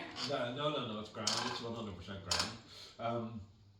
But as I say, there's these little chapters of life, and trying to crack the business code is just one little chapter, and they get easier. I've cracked a lot of the codes. You're going to keep cracking. Going to keep cracking them. Going to keep cracking them until I suppose it's like the stress. I'm still under stress, like. Of course. Penny money stress. You still under it? You still feel it? You know what? 100%. Some weeks are better than others, and I just nearly take every week as it comes. sometimes every day as it comes. Yeah. Some days I can be like, I don't know, I'm a wee bit up and down, whether it's a wee bit of bipolar or something, I don't know. Some days I'm like, could do it all. Other days I'm like overwhelmed. I don't know. I'm all over the shop. Do you do any meditation? Well, do not. Probably drink too much. Because I know a lot of people, they'll do their breathing work, they'll do their meditation, they'll do their hot yoga. No, I just book holidays. Book holidays? Just and drink? book myself a trip and have a vlog and be delighted with myself, you know. We trip to Venice. No, fuck, I'll do anything to try and... Because I always use... That's good, you're going outside the box, you're trying to think of other things to do. No, I don't. I just... Well, maybe I do. Honestly, see if I'm having a really, really crap day, I book something. Whether it be a hotel, a staycation, or a that's your therapy. That's your thing. It have to be a bargain or I wouldn't book it, but you have to. Yeah. I always used to say, having the time. That's what I'm probably at the minute. Right. Well. But I live a 1-year-old baby. Yeah, no, I get so that. So I'm allowed to say that. So I had to go back to work after 2 weeks.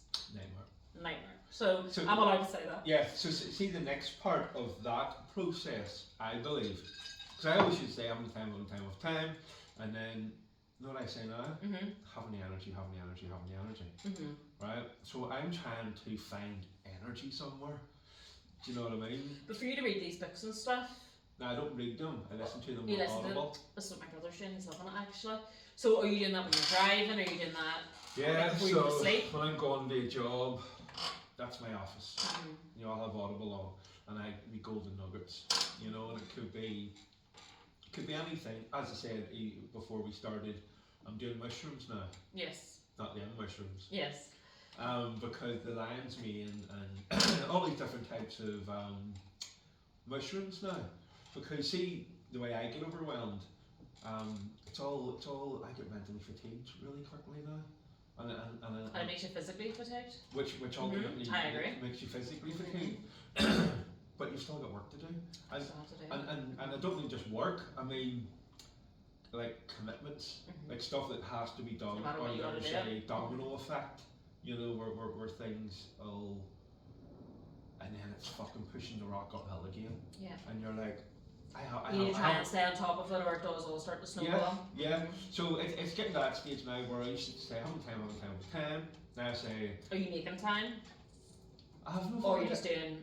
I've only got 24 hours in a day like everybody else, but it's like. What would you say to him? Did you ever hear what Molly May said and the friggin' came after?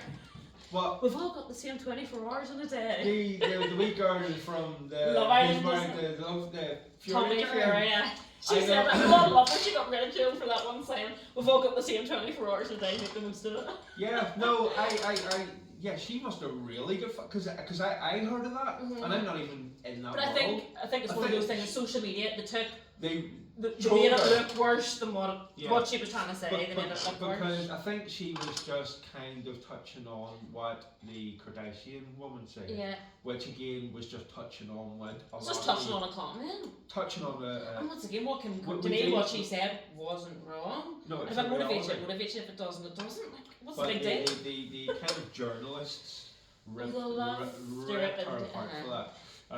But ultimately, the fundamental truth of it is we do only have, or we all have the equally have 24 hours a day. And I think no matter who we are, we could make them more beneficial. I certainly don't make them as beneficial as I could. It's like Elon Musk.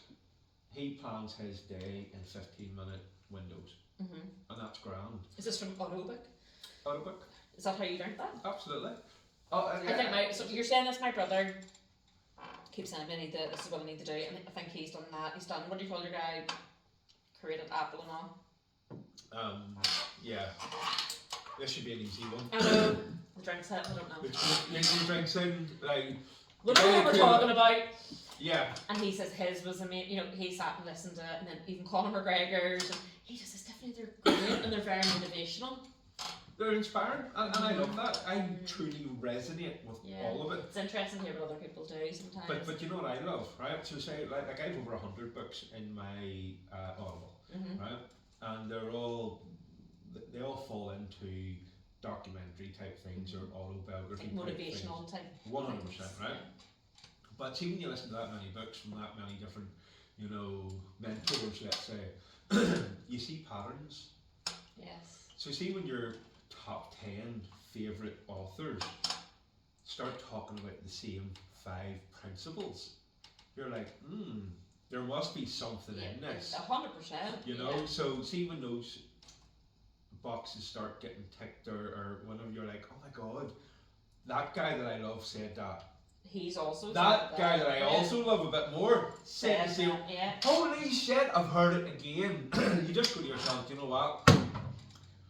I need to start applying that. Yeah. Have you heard about I would hear, do sometimes Facebook Reels, you put up like some motivational clips and stuff. Yeah. And it's about who you spend your time with. Absolutely. And I actually 100% believe that. Know it. 100%. Like the top. Other people, like being around motivated people, successful people, can motivate definitely. you. Yes.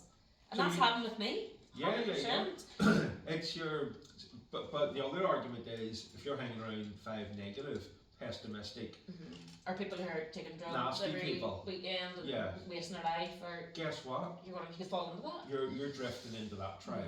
This is why I was trying to touch on earlier. You know, the fucking £10 a year subscription car, and he's arguing.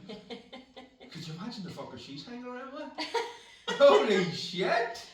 Maybe she's not hanging around me anyway. Maybe that's her issue. Yeah, that's her problem. But you know, just touching on that, your circle of influence, you know, and ultimately you do have a choice. Yeah. You know. I'm gonna go back to thinking about like friends. We had a really good friends. I don't want to say their names because we're quite private with this sort of stuff, but they had got their first sort of baguette. Yes. And then they got their second, and like they're one of our best friends, and we're like, oh.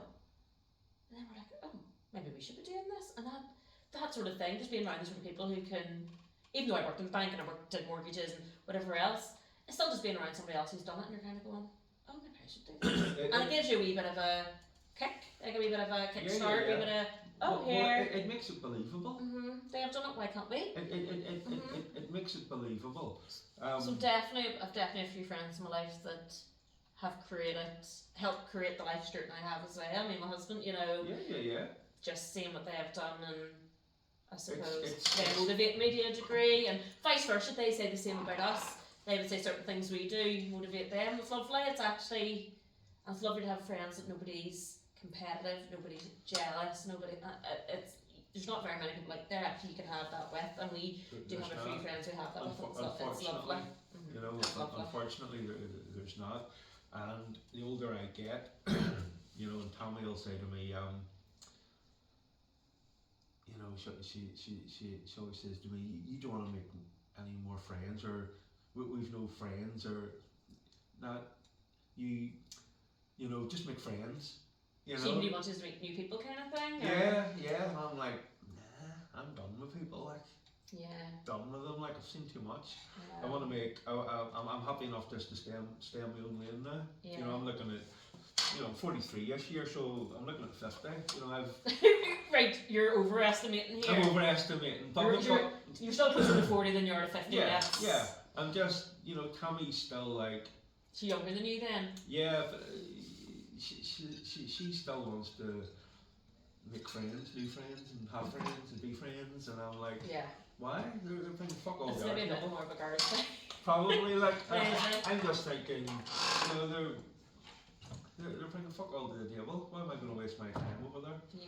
Why am I going to waste? I definitely have focused my time on certain friends more, and I think once you get older, you do that as well. But I've also, I have to say, met from my daughter horse riding, us getting a pony and going to horse ride. I've made so many fantastic friends through the horse ride, and we've like a lovely wee grip, and we do things together and all. And I have to say, I'm so happy that that's actually happening. But that's a blessing. It is. You know, but maybe I'm just. And everyone's very unique. Everyone's very different. And some of us clash. Do you know what I love? Some of us clash sometimes. But it's not like Joe back in the, especially women, men not so much. You know, if men have an argument or disagreement there for 2 minutes later and they're genuinely over it. Yeah, no. Or do you know what women, it's like, I'm not trying to be sexist against women, but let's be realistic. They fucking hold it with them for the rest of their lives. She said that to me 20 years ago and she's talking on about it. No. It is true. Me and Tommy have this kind of joke. See when it's like her time of the month. Right? I'm the one that gets fucking sensitive. Right? Oh really? Yeah. so what you touched on there, you said maybe it's a woman thing. They'll hold it against them for the rest of their life. That's me. You hold it against people? Oh fuck eyes. Oh, do you? See, the older I get, fucking if probably I could hold it against someone for 300 years, I'll do it. The older I get worse. I can't do it no more. I don't give a fuck anymore. My patience to let stuff slide has gone. Yeah. Fucking We're gone. funny as a woman, maybe as a woman, I nearly find it easier. You find it easier? I find it easier as a Yeah, no. Let that go over my head, that's alright. No, I forget. I can't because maybe it's too many years of being a people pleaser. That's why I always touch on the psychology of business. You people please me tonight, I'm not fucking Greg is. That's just being a host for the most, like, you know. Hostess for the most. Hostess for the mostess. But genuinely, you know, Tammy, if Tammy was any more laid back, you know, she'd be an ironing board, like, you know, she. But I love that about her, because I need that. But see, I say this about my husband. He's really said in ways me and him have nearly reversed. He was the laid back one, I was the highly strung one. Yep. And as the years have gone on, he's the one going, Tiffany, I nearly get more annoyed about things. So like before, if we say we were looking at a house, I'd be going, turnkey. This is how I first started, turnkey. Now it's one and he would be like, no, but I think a bit of a project would be good. Now I'm looking at things with no riffs, and he's going, no, it's too extreme. You know, and he's like, me and you, how is this dynamic happened? Me and you literally I know. It's kind of. But I would say I've never been. I don't think I've ever been a people pleaser. No. But that's a good so. trait. That's credit to your parents, or do you think? your peer group. I don't mean Absolutely. to my parents. I don't know if it's a good thing or not. I don't think I've ever been. No. I think people pleasing is direct. I've never gone out of my way to purposely say something that's a lie to make somebody happy, if that makes sense. Yeah. No, I wouldn't say once upon a time. I'm not like that now. I'm trying to think of a scenario here that. But yeah, people please as in I'll always give in. Just agree with somebody to make it easy. It's not a verbal thing. I never. To be honest, I have to be honest. I don't think I ever have. Yeah, but that's a testament to your self-esteem, because But then I'd have downfalls. I think in other ways. But then we're all human. You know what I mean? I would have been a people pleaser, and it's exhausting. Really. But my mummy said she was always. And people take advantage of it. My mummy said she was always a people pleaser, and she just goes with the flow with everybody. And it becomes exhausting. And now that she's older, she's starting to nearly take a stand for herself. If she doesn't want to do something, she'll just say. Yeah, well, that's me now. I've always been. If I say yes to something, it's because I act like coming here tonight. It's because I actually want to do it, and I'm not a person who'll cancel last minute unless there's a real and that's me. So if I'm not keen on something, I'll just say no. Yeah. If somebody invites me something I don't want to go to, I'll just say. I'd have been the guy, for example, growing up. Maybe I wanted to get new alloys for the car, and I needed 500 quid, and I knew that if I sat in for 4 weekends, I'd have it. But every Friday night at 9 o'clock in Middle Tax. Your mate message and you'd be way out. And I'd go out. Not that I wanted to go out, but to make sure that he didn't have a bad night. Oh really? So, or it wasn't just that you felt soft, you felt like, I have to sound wrong. I have to say yes.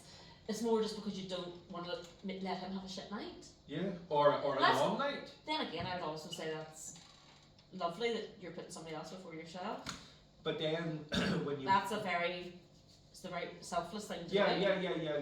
There's being selfless, but then there's being selfless to a point where it's affecting you. Where you're a casualty of your own selflessness. And I was a casualty of my own selflessness. You know, because I was getting to the stage where I was like 29, and everybody got on with their life. But I was people pleasing this person, people pleasing that person. Trying to keep everybody happy. Because I'm such a... I have to be honest though, I wouldn't have got that vibe from you. You know, obviously, this is my first time properly meeting you, but then yes, you've grown obviously, but I wouldn't have got that vibe. That's because, I'm 42 now, I'm talking about the 20s, talking about the 30s. So even in your 30s, you would have been a people pleaser? Early 30s, yeah. All the 20s. But then I have tried to find being in my 30s, because I've never been a people pleaser. I really had to try and think, I don't want to be selfish, so I really have to. So you're the opposite. You're on the opposite. I'm going to go back to this horse shower. Yeah, everyone's going to run up this horse shower. There's a girl, and I swear to God, she'd do anything to help you, and she'd go in, and if she knew it was going to make your day easier, she'd go in and knock out your bed for you. which I know it sounds really sick. We're all of us are very fussy with our beds. It's not just lift up the horse's shite. It's flick it up against the walls. Any horsey people know what I mean. All the poo rolls down, you skip it, you flatten out your bed, you do your things. I mean, we're talking this is a half-hour procedure. It's not just lift the shite off the room. Straight in. And she, in no sense, at least she nearly opened my eyes. I'm going, she's just doing that to be nice. I know, but No, but then now I'm repaying the favour and I'm loving it. Yeah, but you're the 1%.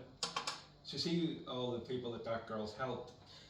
Maybe over the years, in fairness, in our regroup, now it's made us all come together as a group and we'll be like, today I'll go and I'll knock out 4 beds. Yeah. Maybe you get 3 days off, and the other so we're actually all helping each other. So in fairness, in our group, it's very much worked.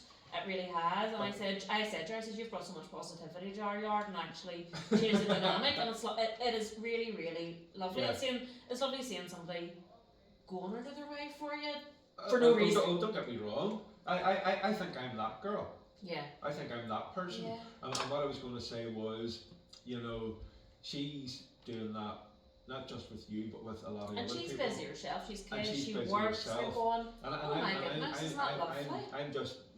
We can all just speak from experience. I just think that girl is kind of a fault, and whereas I think on reflection, I was the person that was kind of a fault. I would say with her now.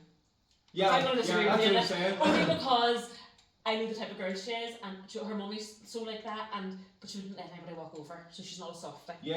Trust me, you're going to get on the wrong side of her, let's just say. So. Yes, and obviously there's all different types of people, and maybe you were then a bit soft with it as well. Yeah, no. That's what I'm saying. We can if you weren't pulling your wrist, she'd say to you, trust me. Yeah, whereas I wouldn't. You wouldn't. No, so no, to me, she's got it in all the right ways. That's the only way to put it. Yeah. And she's really opened my eyes to being maybe a bit more. Oh, it sounds really silly. Let's fucking talk about mocking out horses here, but doing things for other people, and I realised how much it meant to me one day going, my day just being done. I'm going. Especially when I've had a wee baby and I'm going, this has just made my life so much easier today. And making somebody's life easier, I'm like, oh, this is great. Where I probably didn't really think of that before. I know. But then it's just a life thing, isn't it? You grow, you mature, you develop, your awareness. Do you like the person you are now more than what you would have done? 1,000,000%. Seriously. and I always say, I wouldn't go back. I wouldn't go back. And how cool is that though? Isn't it lovely? It's really Where I would say people probably in their 20s look at us and think we're old, and then we're actually going, I wouldn't want to be your age. I wouldn't go back. If I could look at how I felt at 20, but have the mindset as I do at 36. Yeah. But I what would you call that? I always use the word cool and weird. Oh, that's weird or that's cool. But just that wee idea that we touched on, that I wouldn't go back. No, I wouldn't go back. Isn't it funny? Yeah. And the things, I don't know. I hate to call it cool or weird. No, my mindset even, I'm happier with, I don't know, my outlook in life. And back again, I probably would have, yes, I have to talk about test travels and that, once again, it's when it's your baby and people ignore you over comments or whatever. I think that's very normal for anybody with a business, especially when the first start, you learn to grow and get on with it. But things that maybe would have annoyed me in my 20s, I just don't let them annoy me now. Or things I would have. I worry about more serious things now, like cancer. She sounds really silly. That's the stuff I worry about now. I don't worry about what she thinks of me down the road or what he thinks of me down. I worry more about more serious things in life. I know, because it's funny you touched on that. See, in the wee cul-de-sac that we live in, we loved our wee cul-de-sac because all our neighbours were older. And they were the kind of neighbours where, like, we'll put the Christmas decorations out in the garden and stuff, right? Yeah. And probably homely. Yeah, us being like a younger family, we'll rush home from work and try and put the Christmas tree up in the garden, and we mightn't have nails to hand, or we might need extra nails to hand, or whatever. You go knock on the neighbour's door. Yeah, so Philip across the street, he would have whatever we needed. Yeah. Don't want me just cracking a few bones since I'm 36. Right. Spring chicken. 36. I feel it. Whereas, and then just all those type of neighbours, right? Philip's dead. Oh gosh. I know. Eddie next door, he's dead.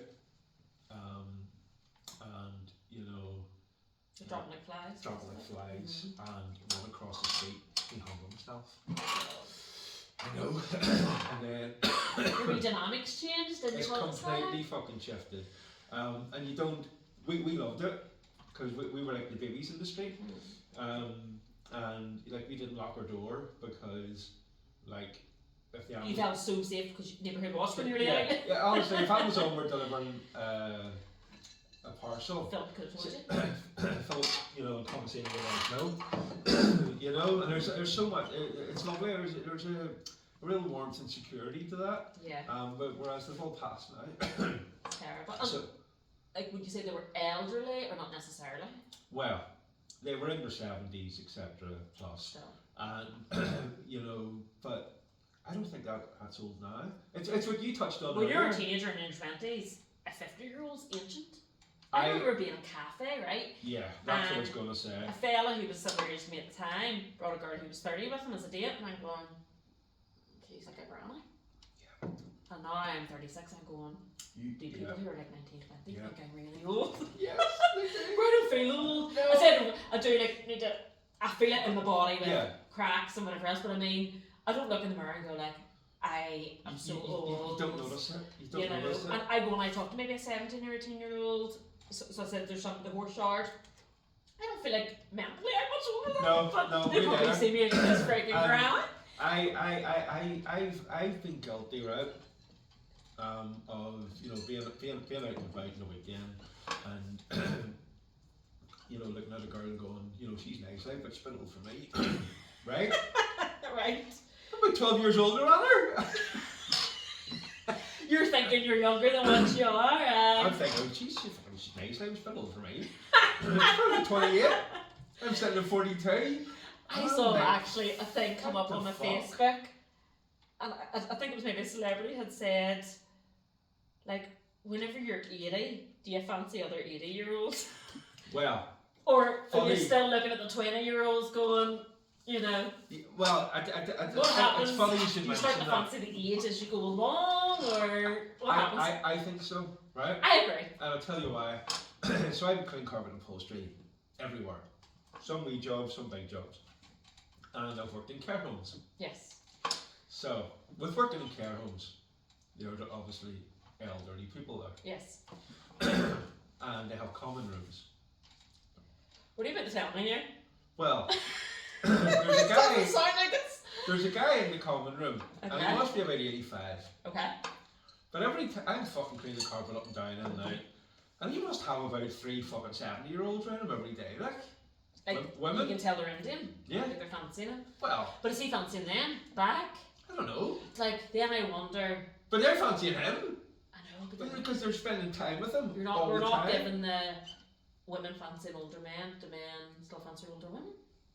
I don't know, but he's enjoying himself, and they're enjoying his Anybody company. Watching this video right below fucking comment. chip in. If you're 50, do you fancy other 50-year-olds, or are you looking at the young ones? Yeah, and that goes male or female. Male and female, so we know. You know? So we know. Where I do feel, if I see a 20-year-old, I know, I can tell they're a 20-year-old. No interest. And happily married, by the way, I'm not saying I'm interested in anybody. I'm just saying, you know, I to me, as a woman anyway, as you get older, if say me and Stuart broke up somehow, I couldn't imagine being with somebody in the 20s. It wouldn't even be in my dynamic. No. Where to me, I find somebody my age or older. If I'm 50, I want to be with a 50-year-old. Yeah, in and around with a few years. But I know what you mean. Can't be fussy with limited these days. Not if you're 50. But if you're...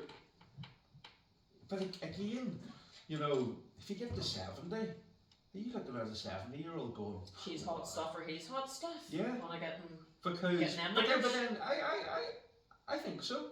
Because I'd like to hope so.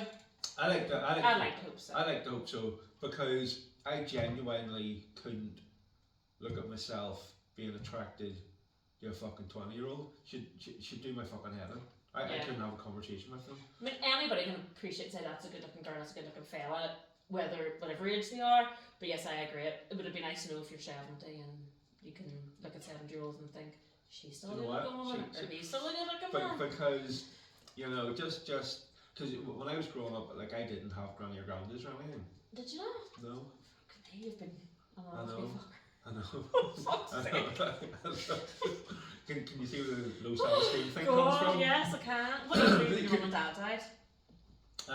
Well, so it's all pretty recent. Is it? Yeah. This proves we don't know each other, by the way. But really, so you're talking 2020 and 2022-ish. Yeah, pretty recent. And So then my dad didn't have a dad. So who went first, mum or dad? Dad, cancer.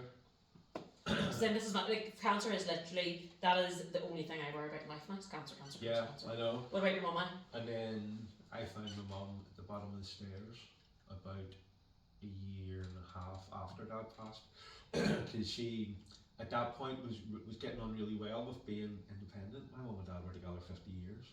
So she was sort of getting into the rhythm of being She on was her own. just getting into it, and my mum, that was her worst thing, being on her own. You know, and I would get. Me and my husband are. I couldn't imagine. I know. This is genuinely my biggest fear. Yeah, I know. So that's why I'm kind of a big, like I always say to Tommy now. Do you really appreciate her now? Do you think you appreciate her more than what maybe you did when you can see how quickly things can change? Oh yeah, you appreciate everything more. I agree. But I'm so fucking hell bent on independence. It's like Because watching what happened to your mummy. Because she was so dependent on my dad, and I think my dad liked that. My dad likes it, my mum too. Yeah, struggling getting away, you see. My mum's a good looking woman, you see. Yeah, I cleaned your mum and dad's sofa. Have you? Yes, the big new extension on the back and all. That's them. I cleaned that one, the new kitchen. I'm a dick, I recommended you. See? Working thank together. Yes, teamwork makes the dream work. Isn't she a good looking woman? Lovely woman. You're not telling me she's good looking, you're saying she's a lovely woman. Yeah, you know, being... She's a good looking woman, guys. Stunning. A bit punchy. No, I felt it a wee bit awkward when she tried to kiss me. Alright, okay. She does that, sorry. You know, I was like, no, it's 150 quid, no. and she was very persistent. But no, but you know, your mum and your dad, you know, were they both there? Were you chatting them too? They're a good laugh, aren't they? Awesome. So can you see what I mean? They're so laid back. I can literally go to my mum and dad's, me and my husband, for a drink, and we can sit like we're with their best friends. But what you touched on earlier, they still parented me. It wasn't. They weren't my besties as a get out clause. So before we change subject, because we keep jumping as we do, because we're both a bit all over the place. But your mum, I found her at the bottom of the stairs. Yes. You found her. Yeah. So basically, it's an odd feeling, but I knew how much she missed my dad. My mum had cancer before my dad. Oh, for God's sake. And so we went through that journey, and she rung the bell. You know, she got the okay. And then a week later, my dad got cancer. But on reflection, my dad always knew. I believe my dad always knew he had cancer, but he wanted to get my mum across the finish line first. Oh my God. You know. What type did they both have? Mum had breast cancer. Right. And dad had lung, bone, prostate. But so you think he was unwell but didn't say anything because he wanted to get my mum. It's like a freaking love story. Oh, it really is. Like, and then because my dad's cancer was so advanced. So he really could have been. Do you think he could have been before, but he didn't because he was trying to get your mum? Because he prioritised my mum. Isn't that? And he prioritised my mum from day one. That is. Before we were even wee twinkles in his eye, like, and you only kind of know that when you get the different ages in life, when you can kind of see, you know, how long your mum and dad together. Well, my mum was 17 when she had my brother, but they were together. My mum and dad actually, I don't even know if I should say this, got married the day before my mum's 17th birthday, which is technically illegal. So, and they're now they're now in their 60s. Do you know what I mean? No. So my brother is, my brother's 9 years older than me, so I am 36, so he is. It's not really bad when you get older, you lose track of ages. Do you ever miss this? Yeah. So what's 9 years older than me? Because some tips 9 years. I work in the bank. I'm telling you. He's coming 45 this June. So they got married. They were 45 years. Because then they got married not long. Then he was born 8 months later or something. Yeah, but that's It's love. 45 years. You know. Oh God, at the they're end of the day, still that's in love. love. They still want to sit together at night, watch TV together. Yep. They go out for their coffees during the day. Yep. They love their holidays together, and my dad still slaps her ass. Yeah. They're still in love, and it's great. Yeah, there's a story there before the story that we know, Mhm. because we think that their life only begun when we remember life as a child, but there's not. There's a whole backstory there. No, they're both still into each other, and it's so lovely, and they still want to spend the time together. Yeah. And it's lovely. But it's awesome because not every. But obviously, your mum and dad have been very in love too. Yeah. But you don't see that as a kid growing up. You know what I mean? You only reflect back. It's your mum and dad. Mum and dad, you take them for granted and get on with life, don't you? They're just you know. So it was bittersweet. I'm swinging. Will this affect the mic? I'm like, No, I can't sit it's good. still. It's grand. We've got that camera. No, it's just I just wish that I had say the mindset now in my 20s, or you know, things would have been different. But at the end of the day, you're saying that, but like me and my husband have had this conversation so many times. Like everyone's going to have regrets. We all have regrets. Especially when it comes to family members and then them passing away, and you're kind of going, I wish I spent more time with them, and I wish I put more effort in, or I wish I appreciated it more. And he has that with his granda. Because his granda was amazing. His granda, he said, took him pretty much one night a week. Him and his sister. Now he's 3 siblings, but 2 were a good bit older, so him and his sister would go and stay over 1 night a week. And the granda would take. His granny had died before he was born, and his granda was such this independent granda. Took his grandkids places, did things with them, and he says the memories are fantastic, which I think is really lovely. He said as he got to a teenager, wanting to go out drinking with his mates, his granda's probably not messing her phone and going, but given the signs, the cues. Can you come round and cut my grass for me, and I'll give you a tenner. And then he's going round to get a tenner to go out drinking. I and know, cut his grass as quick as he could. And he's like, Tiffany, the guilt hangs out of me. If I had it, he lost his granda whenever I was pregnant with our first daughter. And he goes, like, you look back in those times and you cherish them forever. And you'd spend time with your grand over your mates all day long. But you're a teenager, you're doing normal teenage things. You're doing what you should be doing. Yeah, I have no regrets. I have my Uncle Billy, and he's always lived with my granny. He did have a wife at one point, and that didn't work out. And he always lived with my granny. Is that rain out here? I think so. It's rain. And then me was starting to go out to Belfast. I phoned Uncle Billy, come in, my friend, come up and stay in your house tonight after work clubbing. Yeah, no problem. And every weekend for probably 2 years, we'd go up to Belfast, sleep over in his house, and every single Sunday morning we woke up, we'll make us a fry. We're like, no, we're away, off we went. You wish. I would pay a fortune to have a fry with my uncle. I know. He got bowel cancer, and it was, you know what it's like. Yeah. Oh my God, what I would do is have a fry with him. It's so frustrating, and I wish I could have told myself back then, appreciate this moment, appreciate this time. God love him. He was, every weekend had us staying at his house. He was so laid back now. He was funny. I used his phone a couple of times back then. Freaking the money was just used up on my phone as a show me it. And I'd use his house phone to think, you're coming around Mumble's for a wee drink. And then he'd be like, Tiffany, I have an extra £5 on my phone bill this month, you need to pay it. He'd be hitting track. I know. What I'd do is have a but what a story too. What a memory. So your mummy, you still didn't get to the bottom of what happened to your mummy at the bottom of the stairs? Yeah, so basically, I think I was in denial about, like my parents getting old and stuff. But basically, my mum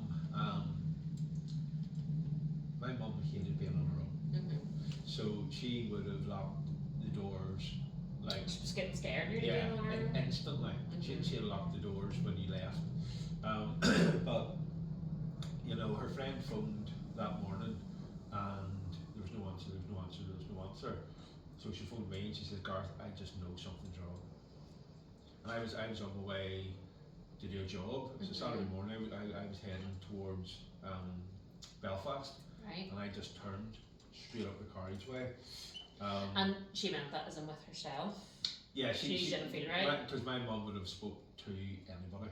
because she was grieving the loss of my dad. She would have went from one phone call to the next phone call to the next phone call, like anybody. She spoke to anybody. Just to pass her down, She locked the doors, spoke to anybody. You know, and when she didn't answer the phone, repetitively. Yeah, you know, panicked. our mum knew, or my mum's friend knew then there was something wrong. So. Oh, sorry. This was your mum's friend that phoned you. Yes. Sorry, I thought you meant there. Your mum phoned you and said something was wrong. No, right, sorry. no. Right, so your mum wasn't answering the phone, so then you were like something. You knew yourself then something's not right. So I flew to the house then, and then I come, through the patio doors, and my mum was at the bottom of the stairs. And do you know what happened then? She basically was, because the door was open. That I knew then that something had happened during the day.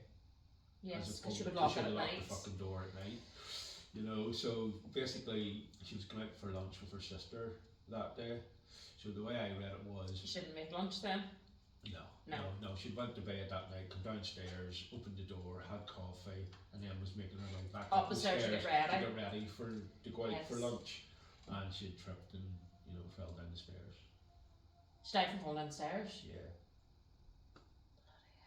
I know. And you think to yourself, like growing up, the worst thing in the world is losing your parents, like. But to me, it was bittersweet because, Oh, my heart literally just went into my stomach there. Yeah, it's tough. So like. she's literally, it's morning time, she's tripped. Yeah. It's not like she's been on the drink and she's friggin'. No. Not that it matters either way, but bloody hell. That's awful. Yeah. And do you ever think, I think you were trying to say, I think that's what you were trying to say, because she missed your dad so much and having a part, is it nearly like... And my mum had been through the cancer journey, so she wasn't as stable and as, strong as she used to be. Yeah, even though she'd recovered, she wasn't back to normal health. The chemo really takes it out of you. And then, missing my dad, and then having to learn to live independently. It's a lot. It's a lot. It's well, a lot. Speaking of that as well, one of my good friends, I'll not name people just in case, but she was one of my friends for a long time, and she was very close to her grandparents. Her granny got cancer. The loveliest elderly couple you'd ever meet. Once again, to me, the perfect little elderly couple had been together all their life, And her husband died of she died of cancer, and then it was something like, I'm not sure with the exact time scales. So quick after her funeral, you're talking a matter of weeks. Yeah. He died, and he went into hospital, and he actually died from his own sick going into his lung. That's what killed him. Yeah. And she always said to me, it was nearly like heartbreak in a way, Yeah. Like, but you hear this quite often, that especially couples that are so attached, it's nearly like. They call it dying of a broken heart, because mum wasn't eating, as she should. She wasn't sleeping as she should. it was all downhill. Yeah. Basically, and if it wasn't that, it would have been the other. Yeah. And even when my dad died. How do you feel now about it? Do you feel like they're together, at peace together? Yes. I really do. Are you looking at it positively in a way? This is a controversial kind of subject. And of course it is, because it's going to be a bit of both, really, is it? It's going to be a mixture of this and wishing they were here and about glad they're together. Yeah. I didn't have a plan of how I would live without my parents. I don't think many people do. But the weirdest, I hate using the word cool and the word weird, because I need to have more vocabulary. More vocabulary to really. That's our age bracket, isn't it? Cool and weird's the normal stuff we say. To really get it across. But see, whenever my dad died, right? Genuinely, I started seeing butterflies. Here and there. I've heard about this thing. Right? And I was like, okay. Do you think you're maybe just slightly more aware and you look out for the signs more, or? I'm open to fucking. At the start, I was open to anything. It was just. Well, is it wishful thinking or is it a sign? Yeah. I would love to hope it's a sign. I think everyone would love to hope it's a sign. So you have them doubts, right? And you go, okay, I seen a butterfly, right? Whatever, have enough on the plate. And then you see another butterfly. You're going right. So two butterflies one day. Right, and then you're like, okay, and then you're like, this is happening all the fucking time. I can't roll it in, roll it out, roll it over. I can't, and then it'll happen again. And you just start gathering so much fucking concrete evidence in your own head. Yeah. Like, my dad's song will come on the radio. And then the fucking butterfly will land. And you're like, someone's fucking with me here. I know. Remind me about say the song after so I can tell you about something, but yes. I get you. And then obviously Isn't that lovely? And then would this have been before your mummy passed away, would you say? Yeah, no. It's been after. I've never seen a butterfly, I've never seen a robin, I've never seen a fucking feather in my life. And you've seen all of it? No, I've seen them all now. And just the icing on the cake, let's say. So sorry, with dad it was robins, with mum it was butterflies, and my wee dog Coco just passed away. Coco was 16, heart fucking broke. It can't break anymore. The whole shebang goes gone now, right? And you know, Coco 16, she came into my life in a complete fucking tragic fucking space. That's for another day. But that wee dog never left my side in 16 years, and I fucking adored her. She's your first baby? Absolutely. But and again, I never foreseen it. I knew nothing of it, but I started seeing wee feathers in it.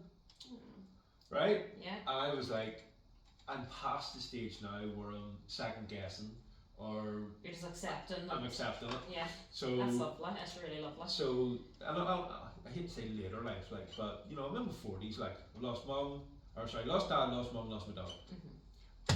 And then I start seeing robins everywhere. I start seeing butterflies everywhere, and I start seeing fucking feathers everywhere. And then you're seeing the songs coming on in the feathers land. Yeah. But I might have been a little dubious at the start. Yeah. But see any doubt. Now you're starting to get the confirmation. There's no fucking doubt now at all. It's just, you know, boom, boom, boom. Yeah. And I love that's it. Lovely. And I allow it to be what it is. Yeah. You know. And if it gives you that comfort, take it. And if it gives me that comfort, who am I to fight it, deny 100%. it, argue about it, doubt it? It's too random to doubt. Yeah. There's too much evidence in my head now. Yeah. Because, that's fantastic. You know. That's a lot of loss in a short period of time then. Yeah, it is, and it's. But those wee comforts then, it's hopefully what's getting you through it too, and these signs to go, we're fine, we're good. Yeah, we're here. Yeah, it's. I think it's a chapter in everybody's book. And it has to be in everybody's book at some stage. You know, it's inevitable. It's my biggest, with my mum and dad, like, it is my biggest fear. It's awful. So I hate when I hear about it. But the cancer is right in my family. So I think this is where I actually had to go to the doctors about literally cancer anxiety, because like it has tormented my brain, because I have lost too many family members to it now. Yeah, but don't let it steal the joy of today. No, well, I have to be honest with you. Yes, where the rabbit hotel we were talking about, this is what I was going to tell you about the funny, well, not funny story, but so literally had the shits for a month, right? Not even joking. Shits for a month. I'll edit this bit out. No, keep it out. Sure. Right, shits for a month, and I'm going, and usually I go twice a week, that's it. This is the truth. Right, so I'm going, what is wrong with me? But then I've took like lower back pain at the same time, so like, when I say I'm shitting myself, I'm literally shitting myself. Yeah. I'm going, I haven't got lower back pain. So the paranoia has completely kicked in. Absolutely. Completely kicked in. So went to the doctor there, it's sort of like, I can't remember what day now. And he gave me 3 little samples, and I have to take a sample. One's for inflammatory, one's for blood, one's for infection. Yeah. Day one. Took him, cause like, and again, because sometimes I'm going all the time at the minute with the way it is, and sometimes my usual is. Yeah, your routine's out the window. Yeah, out the window. So I thought, I'm going to the rabbit hotel, I'm going to take these with me. So in the bag now. And I paid them to get you get a wee treatment there, but I also paid to get a massage. Yeah. And the paranoia, like before I was going for that massage, not about the massage, just about my health. I know. It was awful. I'm going like, the wind. I have 3 kids, and I'm sitting going like, if something happens to me and I'm leaving my babies, and my husband meets somebody else, I'm dead. You know, all the awful stuff's entering my head, and I went in for this massage, and even though I'm trying to enjoy the massage, the things are still entering my head. Yep. And then I said to myself, there was this, it wasn't your usual spa music, no, your usual spa music was like friggin' waves crashing, dolphins. Yeah. This was well-known songs, but played instrument. That's exactly it. I couldn't think of the word there. And it was beautiful. And a lot of the songs were actually a lot more newer songs, I would say, in the charts. Yeah. But you know, so I'm as much as I'm sitting worrying to one degree, I'm quite enjoying guessing the song every time it comes on, getting it within a couple of notes. Oh, got that. Schizo. Then I said this thing to myself. I went, this sounds so stupid. I'm sure we've all done things like this in our life. I went, if I'm going to be okay before this massage is over, one of the songs for my wedding will come on. I haven't even told my husband this, by the way. This is just something in my own head. One of the songs from a song for my wedding will come on. Yeah. I swear on my life, the next song came on was a song from our wedding night that was like a song we asked to be Yeah, played. I believe you. And I went, is this telling me I'm going to be okay? Yes. And I'm hoping it is, but there's still that part of me. So, do you But you want to hear the funniest part? Let's just be real. They have this whole girls don't fart and shit. Let's just be real, right? You have a go. It's your face. So at the Rabbit Hotel, have my poo samples. I'm going, I need to go. You know what it is? Okay. Oh God. You really want to know? Do you Yeah, want to of know? course. You're going to be traumatised. Shit in the shark cap. Opened the shark cap, shit in it. I had to get my samples out of it. Because then I knew I was coming, and I need to get them into the doctor before the weekend, or I'm waiting even longer, and I don't want to take any chances waiting on results. So 100%. Shark cap, You're a very practical woman. shit in the shark cap, skipped a few. Bing bang buzz. Bing bang bug, sit it in the bag, off the go. Yeah, you're a very practical woman. Shark cap then has a dump down the toilet, shark cap into the bin, tied the bin bag, and hopefully nobody smells something. And the Rabbit Hotel. Rabbit Hotel now, there you go. There you go. Secrets everywhere. Yeah. Secrets everywhere. You want to see all my lovely photos of me in the pool and in the hot tub and there's me shit in a short cap. But see, in the true spirit of behind the beer and the banter. This is it. This is it. And this is, you know, lending itself to the true purpose We're human. of me creating this show. Because people need to know that we're all human. I know. Life's life. Yeah. You know, and people need to talk about it more, I believe. You know, because you're right, we did see all the beautiful pictures of you at the rabbit in the spas and the blah blah blahs. Glam and looks beautiful and but nobody realised I shouldn't shark cap send samples off to find out if I'm okay or not. Yeah. So that's I hate to say colour weird. What is You're that? back to this killer weird. Yeah. Extraordinary. Yeah. That's fucking extraordinary. Unique. That's fucking you're a unicorn. Realistic. You're a unicorn. That's a unicorn moment. Right? So it's realism. It's life. realism. It is, you know, and I am at that point. I've had, unfortunately, okay, you've been extremely unlucky because you've had like mom, dad, but between aunties and uncles, granny and grandpas, I've been fucked over with cancer with all of them. So I'm like, my most recent, there's a cousin who I'm probably closest to, her dad died from the diagnosis 4 weeks to his death. So that has been so recently in mind, and I'm traumatised. I'm honestly traumatised, and how her and my auntie are getting through, I don't know. They are, but I don't know how. But I'm traumatised for myself, and I'm more traumatised for them and my step siblings, as cousins, should I say, as well. But no, it's a so thing. it's so fresh. So like I'm having any sort of symptom, I am panicking, and this has really obviously set me off in panic mode. So it's very hard sometimes to enjoy your day when you're going, I'm not going to be okay. I know. This is real life, and you get to our age, you start to worry about things. You don't worry about you're invincible. You're 19 and 20. Unstoppable. All this stuff happens to other people. It happens to other people, not or happens when you're older. Now we're getting older. Now we're older, but in our heads we're not. Yeah. It's you know, I was Facebook messaging my cousin there probably a year ago now, but all my aunties and uncles were there, and we're the cousins. But he said, you know, we're not cousins no more. Like all the old guard are passing. Yeah.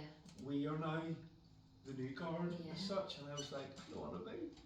You know, it's a reality check. I don't want to be. I still want the old guard there. Yes. I don't want to be. We're very lucky in the sense I've still got my mum and dad. There's been a few scares along the way, don't get me wrong. And Stuart still has his mum and dad, a few scares along the way. His daddy did have prostate cancer over COVID, and luckily enough, he's been one of the lucky ones. My mum and dad have had my dad had a heart attack. We've had a few scares along the way, but so far we're making it through, and hope long may it bloody continue. Yeah. So, what are we going to now? Top ups. What about a tea? So, where do we go for that? Not out in that long grass, please. No, we go indoor. I brought the keys. Okay, I good. brought the keys. Right, I'll top up. Go for pay. Top up, pay. Do you pause that way with pay? I will for this one. back So- to the pisser. Back in the room. Do not, if you're coming here to do a podcast, do not use that toilet. No, go before you come. Honestly. But yeah, no. Do you remember what we were talking about? Shit on the shower cap. Let's change the Shit on the shower subject. cap. Right, let's go more positive. We're talking about scary stuff like cancer. Yes. Change the Yeah. subject. Yeah. Let's fucking up our game a wee bit. Like. Yeah. We'll So- go back to a bit more, we'll just talk shite most of the time, a bit more Tiffs travelling stuff. Yeah. About That's how why we're we're here. into That's why travel. we're here. There we go. Holiday stuff. Holidays. Best holiday moment ever. Hen parties. You been on any hen parties? Yes, organised my cousin Abby's Debunking. It was fun. Fun. Fun. Did one in Amsterdam. Fun. Oh. Yeah. Any stories? No, to be honest, none of them. Are women as bad on hen parties as guys are in stag parties? You just can't talk about it. I'll tell you a really disturbing story. Go for it. I'm all Why am I Now we're here talking. doing this? I'm meant to tell you about the fun Drink holidays. up, I've been- Tiffany. I'm meant to tell you about the fun holidays I've been on, not about the disturbing stuff. So, We want the disturbing stuff. once again, because I was booking everything, my husband had no idea we wanted to go on a stag do, and then Kim and his mates were talking about this, that, and everything. I ended up going ahead and booking me and my friends from Amsterdam. Yeah. And he was like, well, I want to Amsterdam. But then I looked at the prices, the best deal was whenever I was going. So we did a joint hen and stag, but it was separate. That's the only way to describe it, okay? It was a joint one, but it was separate. It was in, we're on the same flights and stuff, but it was separate. Long story short, they're walking down the street and here's my dad. Here, well, we'll go in there, there's girls dancing up in the bar. And I go, alright, okay, let's go in. It's fucking me. And my dad went, oh no, it's our Tiffany! He was all jumping going in his girls. Absolutely. I was holding him Absolutely. up. Jane, it's a sweet, precious fucking baby. And there's me, and I was like, oh for God's sake. So yeah, that was a bit of a sour taste in his mouth. He was all excited going into this bar, and there was me. But your dad's loss was behind the Beer The Banter's game. Very true. Right, so always said for me at 10, booked everybody's holidays. Yes. That was me. But it was the standard sort of stuff. Spain, Portugal, Tenerife, Gran Canaria, you name it, just all those standard places. And then our good friends, Dean and Gillian, they are very, very adventurous. They were doing things like hiring cars, travelling about, kept telling us about it. We had no interest, wasn't our sort of thing. Yeah. Wanted to stay in our comfort zone.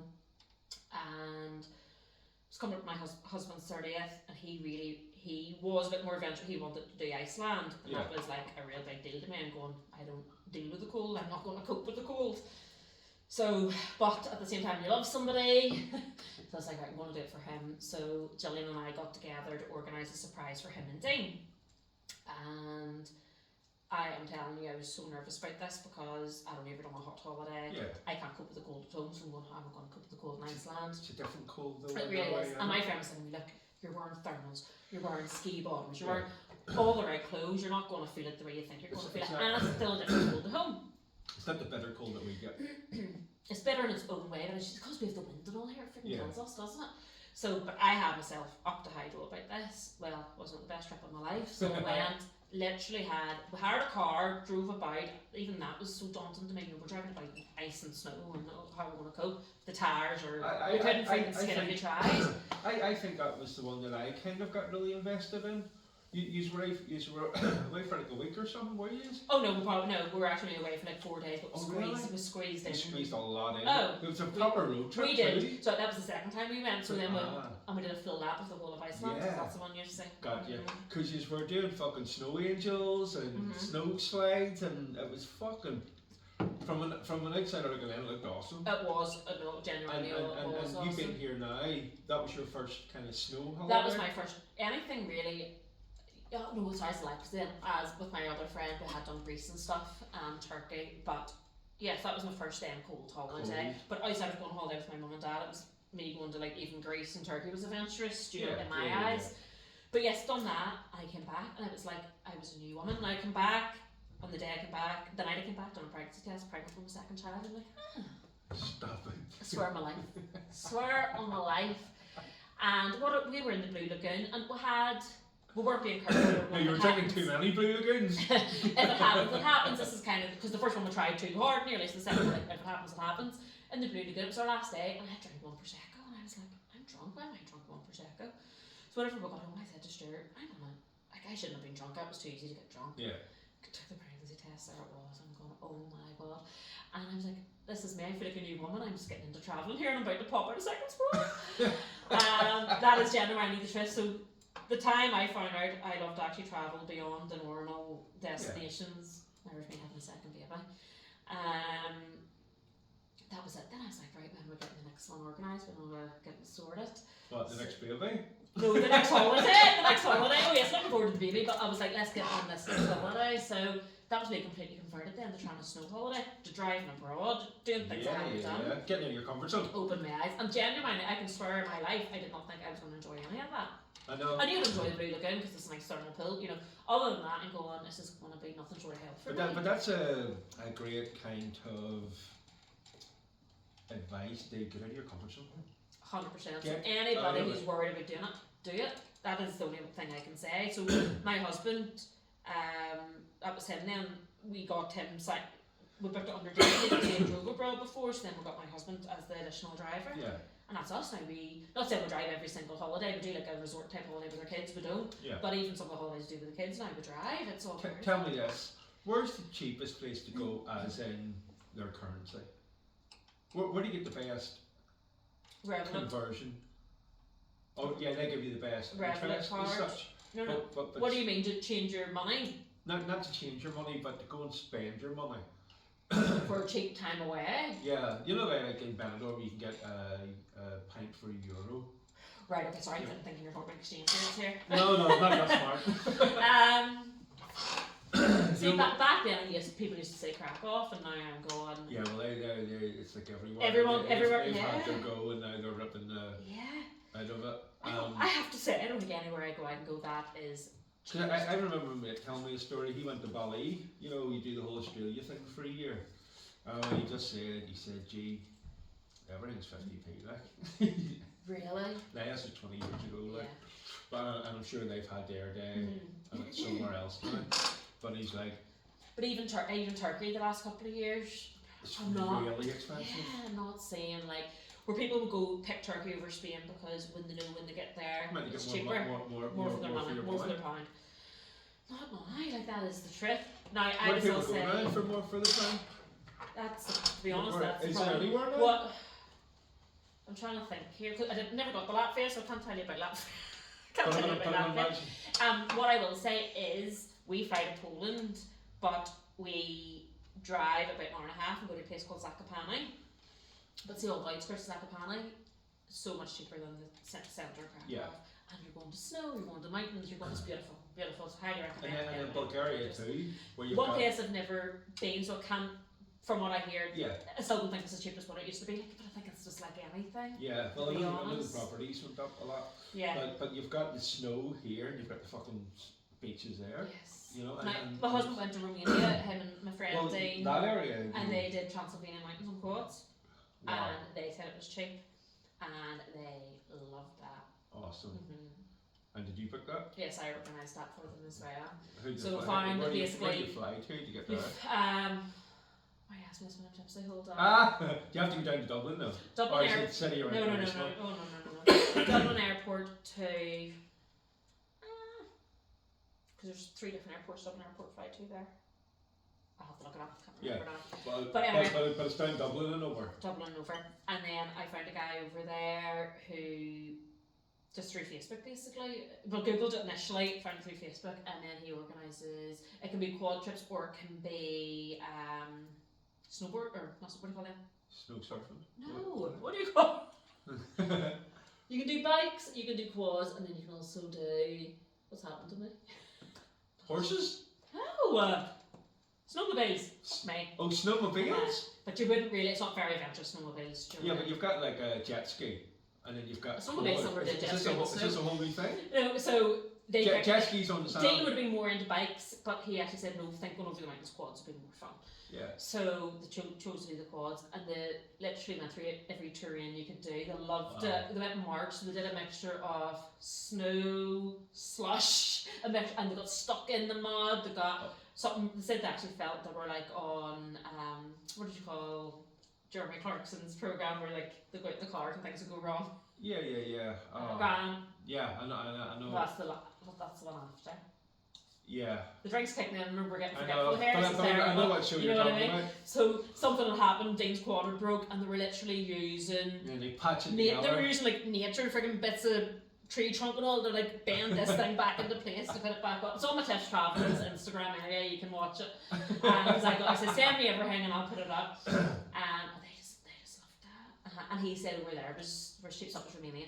Yeah, Romania is the place to go. So yes, they said it was as cheap as chips there. Now, not saying the trip was overly cheap, but for what they got to do, you couldn't do it anywhere else for that price. No. But yes, eating out and stuff was definitely very So reasonable. I remember stag do, crack off, partied all night. Did you find it cheap then?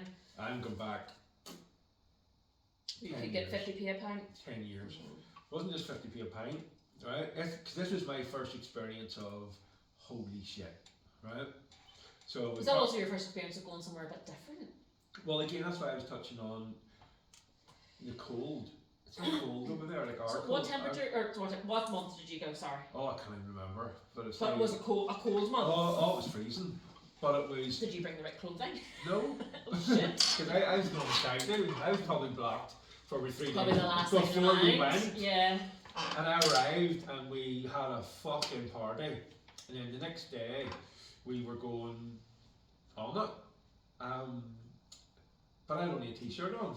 And so did everybody else. And I was like, this is odd. I thought it was going to be fucking better cold. But I didn't go back to my Even though it was hotel. probably minus something, but you Yeah. were getting that wind But coming at you. it was so refreshing. It was like a It's lovely. refreshing cold. I know. And that was the first like experience where I went, okay, wow, this is nice. And then we were just off the square and I ordered a beer and a chicken curry, right? And it was kind of like 6 to 1 or whatever the salties, the ratio to the pound was. And I was like, 6 to 1, fucking 50p. For a chicken curry that size, nice, and a pint. Can't get that money. And I thought, fuck, this is fucking hell. this is what it's all about. And Krakow's only what, 2 hour flight? Oh, so quick to get to. And that's the thing, but what I will say, I still wouldn't want to put people off because you can get there so fast, so cheap. It's still cheap to fly there, still cheap there, your accommodation's still cheap there.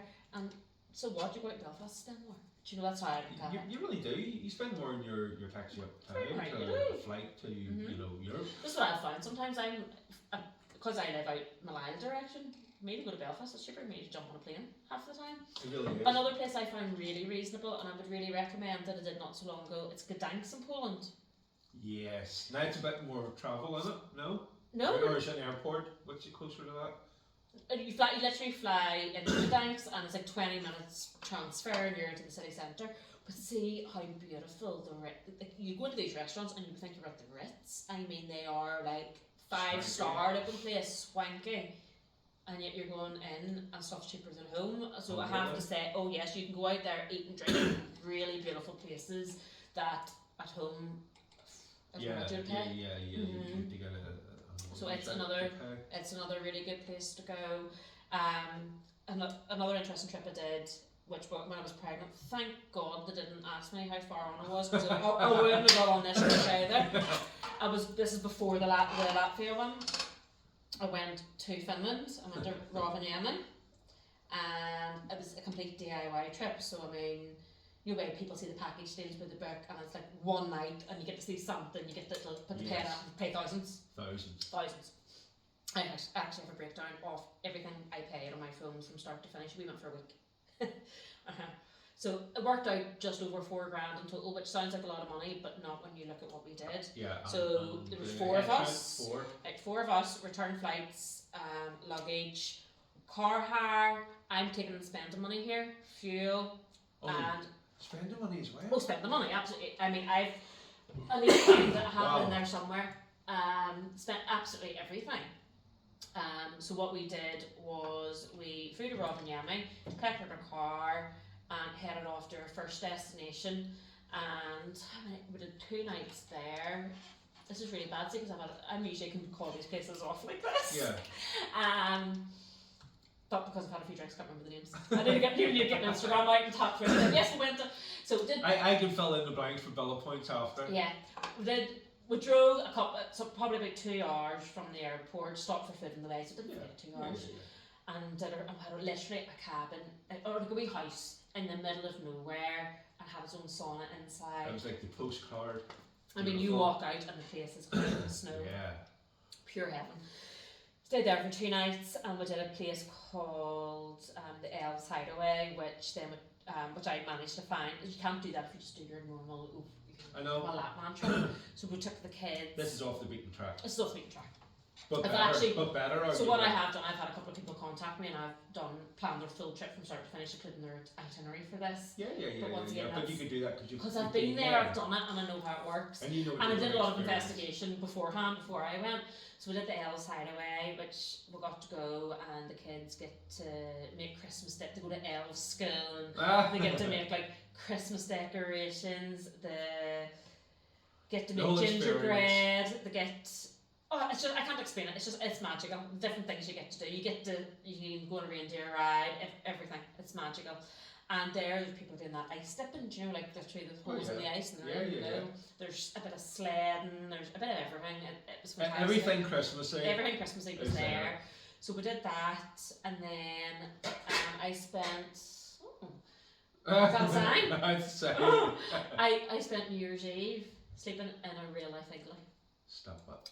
7 months pregnant, real life igloo.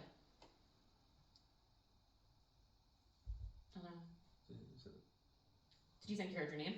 Yeah. That's what I thought. Exactly. Have a quick look just in case.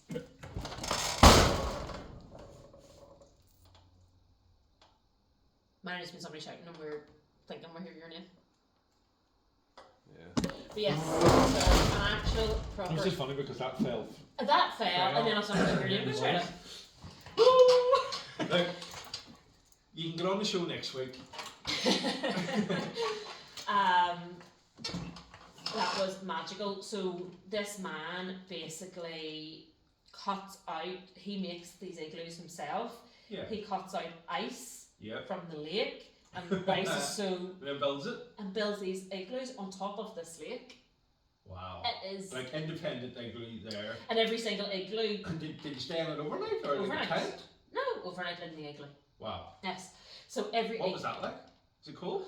Unbelievable. Now they have they make the beds they've made are all sort of ice. Yeah. So we're sleeping on ice beds. So where does the heat come from? In the igloo. As such. There's like a sleeping bag. They have obviously a really good high grade thermal sleeping bag. I'm 7 months pregnant. And but you weren't uncomfortable? No, I slept like a log. That's now, weird. what you do, they do say put your hat and gloves on if you get too warm, then take them off, because there's nothing worse than being too cold and trying to heat up. Of course. Start off feeling warm, and then if you get too warm, you can cool down. Now my husband slept. I slept in my thermals with my hat and my gloves on, which I did eventually take off. Yeah. The kids slept. I don't need the two at the time because one was in my belly. They slept in their thermals, their hat, and their gloves, which they eventually took off. My husband, he's always warm. He slept in a t-shirt and his boxers. I was fine. Wow. It had to go outside for a pee a couple of times, and yeah, just had to pee outside igloo. And it didn't freeze. There is a facility just across, but it was pitch black. But oh my god, I have to say it was one. If anybody gets a chance to do it, do it. It was unbelievable, and I'll never forget. It was New Year's Eve, so we got to watch. They set off fireworks over the lake. So there's like. This was New Year's Eve. This was New Year's Eve. There was like 6. He builds like 6 or 7 igloos each winter. Obviously, that's about each night, and each igloo is unique. So inside as well, he sculpts a design. So there could be a wolf, there could be an Eskimo, there could be a polar bear. It's beautiful. Each one's unique, and every year they're different because they're man-made. Yeah. No one's ever the same. Do you know what I mean? And so everyone says I'm like a unique. And have you got pictures of any of this on your Instagram? Because that's a fucking cracker. That is a belter. So we were out. I'll never forget the feeling. It has to be probably one of the most precious moments of my life. And we're standing, and I just say the air is fresh. Yeah, it's cold, but it's fresh. It's fresh. Lovely. And I'm standing with 2 girls watching these fireworks over this lake going. This is actually unbelievable. That's a memory. That's a proper bucket list memory. Bucket list. You need to recap that, reshare that, re-detail that. Yeah. Because I remember years ago, my mum and dad went to Egypt for Christmas and New Year's Eve. How was that? Yeah. Well. Did you get the shit there? I didn't shit in no shower cup or anything then. You know, of other of other Other memories. of other memories, like, but of different stages where I've done the equivalent, but just what we were touching on earlier. I didn't know how special it was, and I think being younger you don't. When you're an adult, if you were going with Tammy and the kids, you'd be going, this is. Yeah. As a kid, you'd be going, this is lovely. But it's what till you're older. But I'd rather be home doing going at your mates or traditional stuff as a kid. Oh, like a Christmassy, yes. Whereas people need to break the mold. Because that sounds fun crack. But we go away every New Year now. There's on New Year. Oh, really? Ever since, so that Iceland trip was the first Iceland trip, or the first snow holiday I'd done, and that was over New Year. That's when I came back on New Year's Day when I was pregnant. And ever since then, I was like, I'll never do New Year's at home again. And that's every single year. So we do it with the kids every year. Yeah. But I love that breaking the mold. And it's always a winter one now. Usually that's me. And if I had to pick, if I could only have one, as you know, I don't go on holidays. If I could only have one holiday a year, I would do a snow holiday over the summer one. Oh really? And that's against the grain for you as a person because you love the sunny stuff. And now snow was sort of my comfort zone. Completely converted. No, but like obviously I do both. But if it was down to the nitty gritty and I had to pick, I'd pick a snow one because my memories, I think, with my children are so much more fun in the snow. Yeah. See them sledding, having snowball, and the snow's so much nicer. It's not like them big hard ice balls we throw at each other at home. Proper lovely soft snow, and honestly, it's just magical. But yes, we watched the flowers, and I'll never forget going to sleep in the igloo. Right, I was actually at butterflies in my phone. I was trying to go to sleep, and the kids were knackered at this stage because obviously it was after midnight, and I was sort of watching them going to sleep. I actually took a wee video of them. I think it's maybe on Instagram. Going, what do you think, girls? And they're so cute. Anyway, I do eventually fall asleep, and then I woke up, and I remember just sort of like sitting up and looking around me and looking at the kids and looking at Stuart, everyone's sleeping, going like, oh my god, we're in a random place in Finland on a lake in an igloo. And my kids are getting to experience this. It's unbelievable. Then we went and we did, what did we do after that? I really need to stop drinking and remember these things. Drink more. I'm not doing very professional here with the actual areas. So then we did do Rovaniemi the last 2 days, which is the standard place everyone goes with, Santa Claus Village. Yeah. And this is what people don't realise, Santa Claus Village is free, by the way. It's free to get into. Top tip. Free to get into. So when you're paying this big expensive thousands of pounds to go to this trip because you're going to Santa Claus Village, you don't actually have an entry ticket. It's free. Wow. Yeah. That's a good tip though. That's a good tip. You walk around Santa Claus Village. Santa is free to see.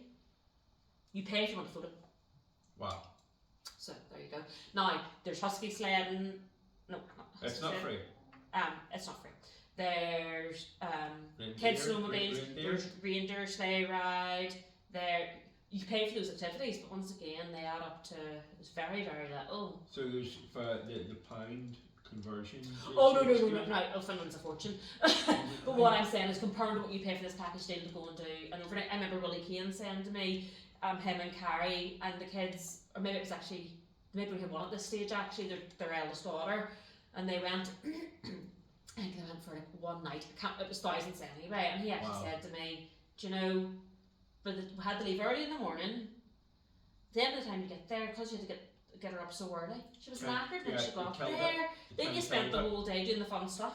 The child's so tired. Yeah. And then you're right home again. Where I have to say ours was very peaceful and it was enjoyable. Yeah, but you kind of done we did it for a week. Unorthodox kind of.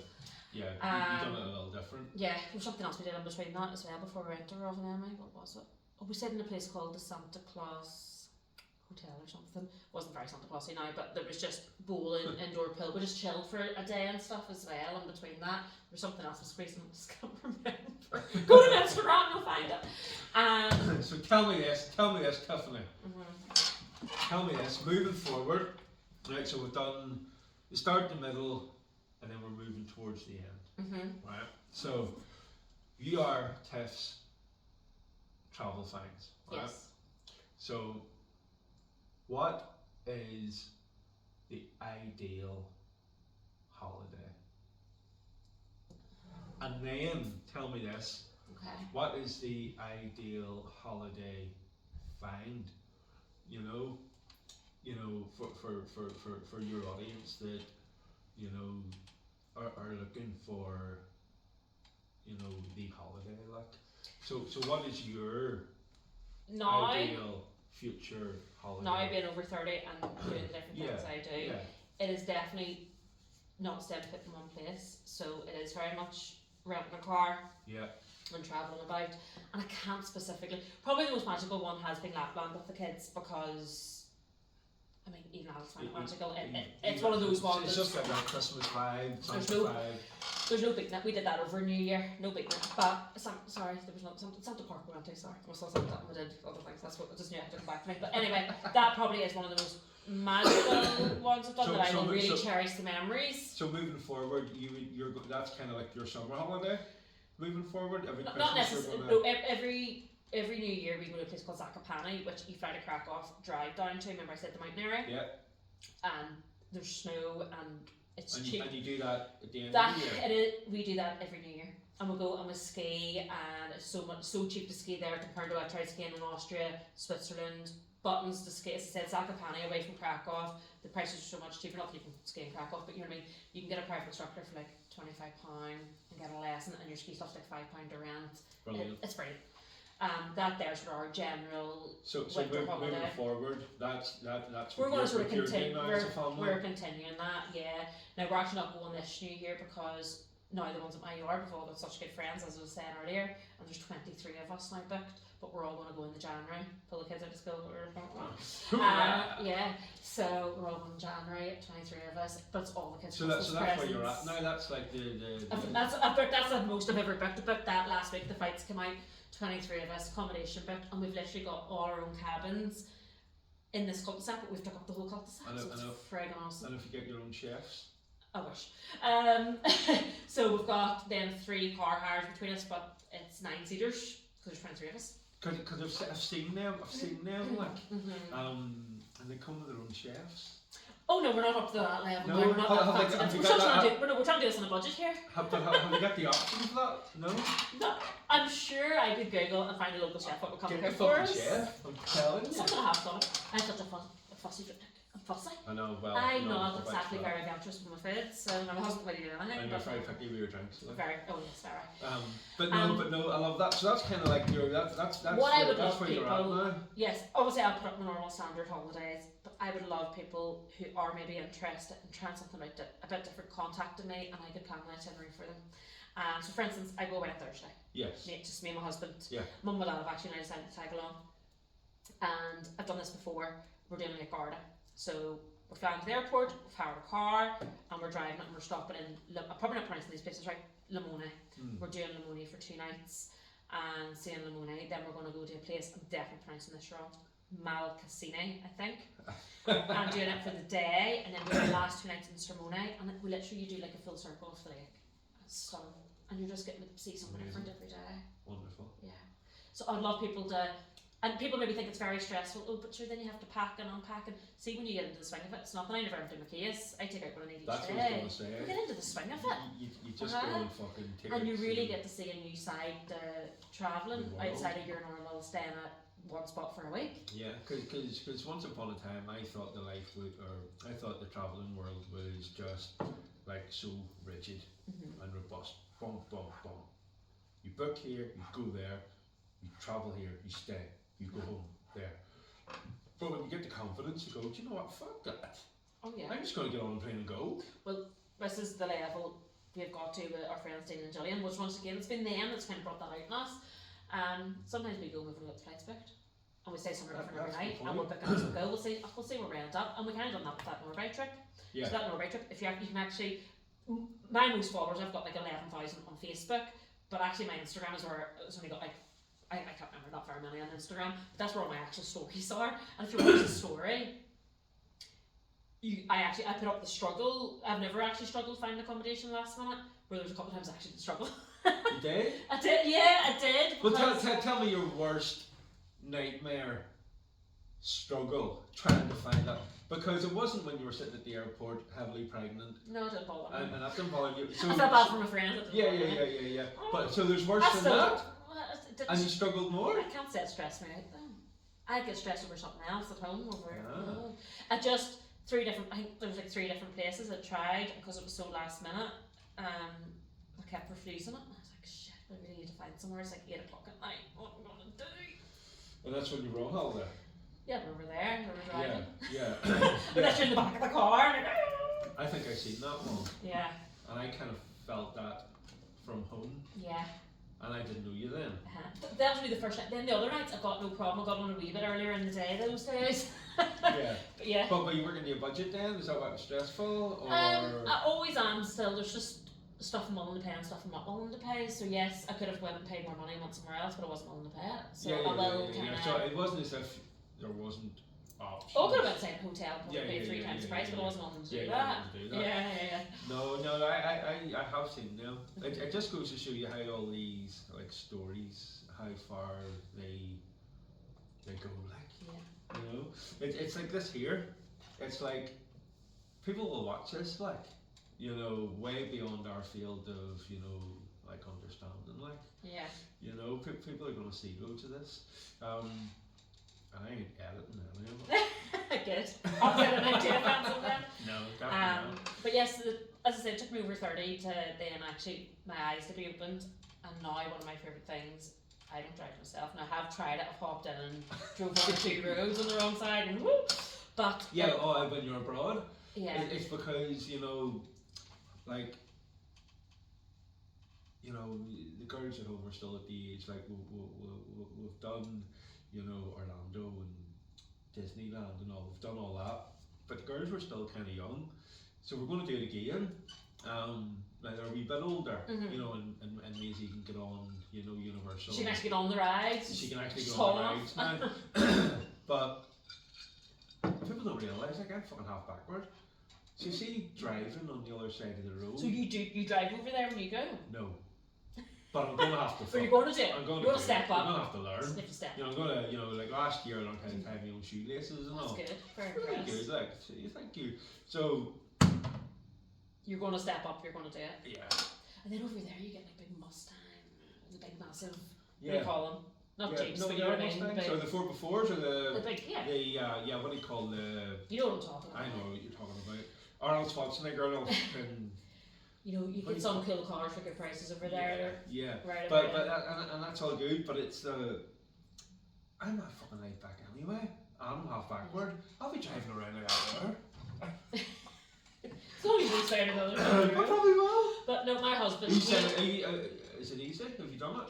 I've done it where it's been quiet. I've done Yeah. actually did it in Lapland because it was just on our way back to our accommodation, and I was comfortable because it was literally from the shop to the accommodation. Yeah. It was just to try it, not to actually drive. And then I did it in Italy on the Amalfi Coast. Another unreal thing people have to do. But that was the only time my husband actually did say he loved that holiday from start to finish, but he didn't enjoy the driving because it's such windy roads. You're going around like cliff edges, and I swear to God, there's wee Vespas on the wrong side, like coming to hit you, like they risk their lives over there. It's mental. It's like something you would never see at home. It's like And he just said, and we actually wrecked the wing mirror on the side of our car. And oh, did you charge you for it? no, we took out the insurance, and the full insurance was cheap. It was like €40 Really or something, so it was well worth it. So no, I never take out the insurance that advertises when you book the car hire. I always take out the insurance with the actual company because Top tip. Get your insurance when you arrive. we did the Zakopane trip with Dean and Gillian the first time we went, and we were caught here like, no, we don't need the insurance. They tried to charge us €350 for a stone chip. And we picked the car up at midnight with somewhere didn't have floodlights. We're sitting trying to go around the car with a torch. How can they prove we did that stone chip? So we fought it and we did win. But after that, he says, I'm always taking out the insurance. I'm not taking the chance. How many 350s do they knock up? No. Just A stone chip on the bonnet. That's what they were trying to. And you're going, Bollocks. how do you know it was us? Chancers. I know. And then the thing was, we said we picked it up at like midnight. Then by the time we drove an hour and a half to where we were going, we were driving through snow. The car was stinking, so you could never prove that was or wasn't us. So we did fight it and we did win. You couldn't prove or unprove. So ever since then, I just took out insurance. And luckily enough, in Italy, wing mirror side of a cliff. Got hit. In your favour. Yes, and this car only had like 200 kilometres on it when we got it. It was like brand spanking. It was a wee small car, but it was, that was great. Very good. So no, definitely love all that, and I would love people to maybe go outside their comfort zone, try new things, because there's bound to be more people like me that once they do it, they'll fall in love with it and want to do it more. And you can do it so cheap. I know. What is it to say?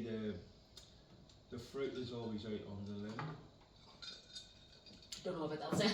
No, it's like it's like like a fruit tree. It's Yes. like an apple or an orange or a pear or whatever. Well, the fruit's always on the Reach for it, basically. Is that what Yeah. they're trying to get at? Yeah, the fruit's always out on the wee vulnerablest part, the scariest part. Yes. The wee, sometimes you just gotta reach out And grab it. and grab it. But and do you know what? Say people try it. I would say I could guarantee probably over 90% of people would fall in love, and that would be them. Yeah, you can't go back. Convert it. Yeah. The small percentage that don't, they don't have to do it again. But You that's try okay. it. That's okay. That's So fine. at least you can say you tried. Exactly. You know? So I would love people to open their eyes, and not saying that people don't. There's plenty of people that do.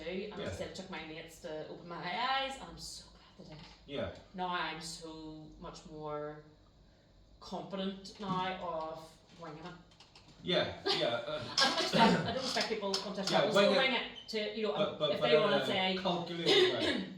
work out a plan itinerary, that's fine. I am now at the level I'm happy to go and wing it. I'll Bang, book my bang, flights, bosh. car, and we'll work it out as we go. And I'm happy to do that. Not that I expect other people to do that, but even at least have an itinerary and go, I'll try here, here, and here in this trip, Yeah. and not stay in one place the whole time.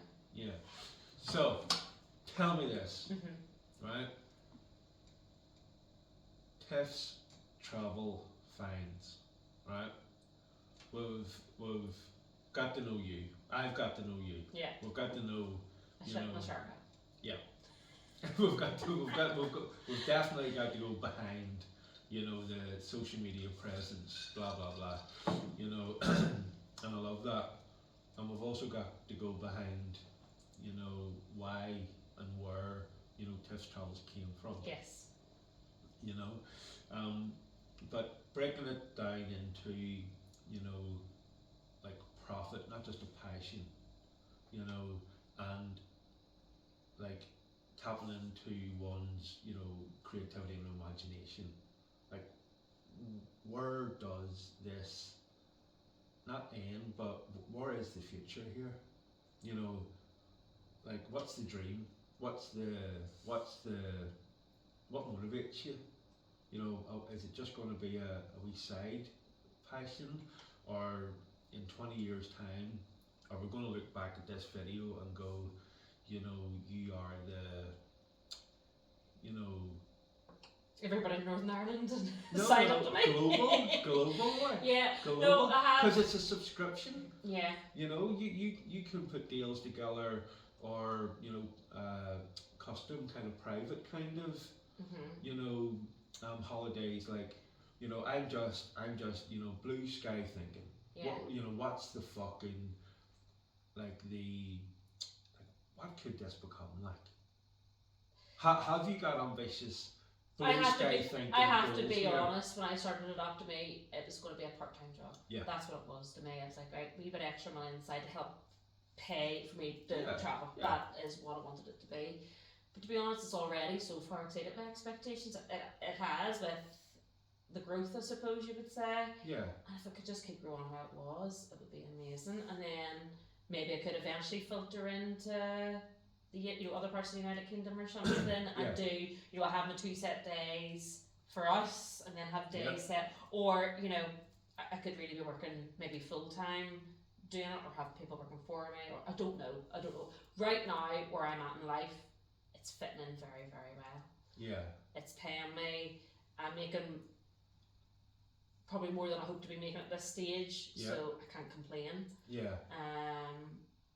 Yeah, just if it can keep going how it is, I'll keep providing for the customers, and then I haven't been advertising it. I do have people message me, but I would definitely be up for doing more, set up itineraries for people, but they have to understand at the same time it's self-booking, there's always a small risk. Yeah.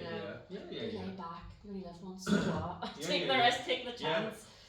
I have had where I booked Disneyland. This is one of the ones that didn't work out for me.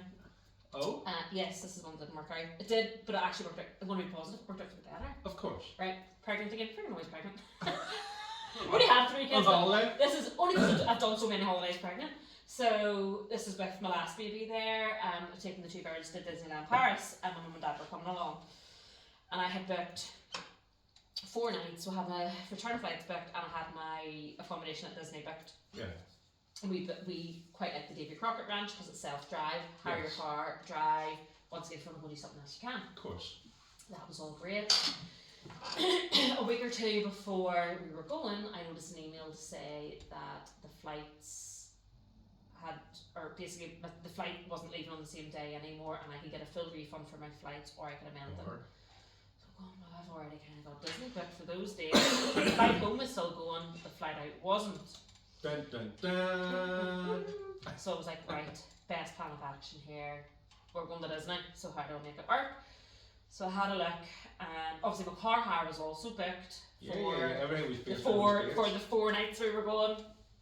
So that was one of the first times I'm like, right, okay, I need to work around things here. So I went on to, it was EasyJet, went on to EasyJet, and as I said, because the plans had changed, they will offer you a full refund or a free amendment. So I noticed I could go on the flight the night before, so I was sort of going, right, well, it could work. that'll work. So I amended it, went the night before, found accommodation beside the airport, and you know what? 100% it worked out better. Everything was starting to work It worked out better again. So we got there, and I'll never forget, all of us got this apartment. It was fantastic. There was room for all of us to sleep, and we put on I'm a Celebrity, Get Me Out of Here. And we sat and we all watched it, had a few snacks, went to bed, got our car, and we actually got that full day in Disney instead of missing that day in Disney. Wow. So, because the tickets obviously covered me for 4 full days, but I was maybe only going to get 3 full days. Because you didn't arrive. You arrived in the morning. Obviously, then you're paying for an extra night's accommodation, so you always maybe have to be slightly prepared that things can change. Yeah. If you're willing for that, it can actually work out better. Yeah. And that actually worked out better. If you're flexible. Yeah. So things can work out better. It worked out better. So I think we flew on the Sunday instead of the Monday or something along those. I can't really remember exactly. But it worked out better. It worked out better because we ended up getting 4 full days in Disney. And the wee night before it was lovely. We all just sitting watching I'm a Celebrity, chilled as anything. It was just lovely. And once again, I didn't let that, before I would let that really ruin my life. Yeah. This is so stressful now. And it's like, okay, this is great. Yeah. I've got a different outlook. But you see, that happened naturally for you. It happened naturally. It was through my husband. That one comment from my husband changed everything in my life. But then there's other things. The things maybe wouldn't know you're saying, oh sure, like people maybe making me comments, like your wee Karens I was talking about, and you were saying that wouldn't bother you, and maybe I let that bother me too much, and I need to do that. but what I meant was, I kind of grew and developed through different mentors. And you said you were reading different things, listening to different things. Whereas you've done it all naturally. Don't know if that's a good thing or a bad thing. I think it's a good thing. Because you didn't have to be traumatized enough to go and look for help. You just kind of grew and developed. Or put my husband through a line of torture, like, that person's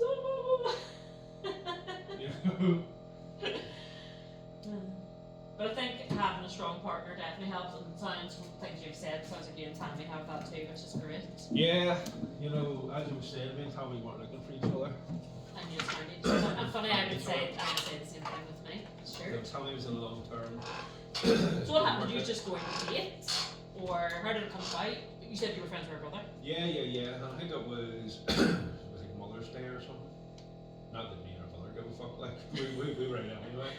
And her and her friend, come out, and he ended up meeting up with her brother or something. And then me and her ended up dancing, and that was alright. A wee boogie. Boogie of love. Well, absolutely. And then end of the night, and I didn't want to come across wrong, as in invite her back to a party, thinking that I was giving off the wrong. She's thinking, what's he looking? Yeah. So I didn't want to give off that wrong impression. But when I arrived home, she'd fucking private messaged me. Oh, very good. So fair play to her, very brave girl. And then so obviously she come round to the party, that I was having. And it was all just so natural from there. Like. Just kind of progressed then? Yeah. Which is, Did you say 9 years? Oh, together, yeah. And you just don't see it like that at all. You don't see it that way. It flies in, doesn't it? Oh yeah, it definitely flies in. you know. But again, you know, we've got all the memories there, and she had 3 kids, you know, but I And don't now know. obviously you're very close with them. Yeah. Well, I didn't Isn't give that a fuck. lovely? Like, you know, the way I seen it was, you know, I'll make it work, like, Yeah. because I wanted But it to probably work. as well. So what age were you when you met her? So I would have been In your 30s then? 25. You know, 30s? Fucking 35. Yeah. No, 30. So I'm 43 30. now. 33, 34. Yeah. And you'd be more mature as well, so you're... Well, I honestly, like, I think you're more realistic too when you're that age in your 20s. That's the way you said you're invincible, aren't you? Yeah. When you're 30s, No, you're more mature, you grow up. Yeah, I was done. You know, I you know, we fell in love. Like, I always say, I fell in love with her. You know how I fall asleep. You know, slowly, but all at once.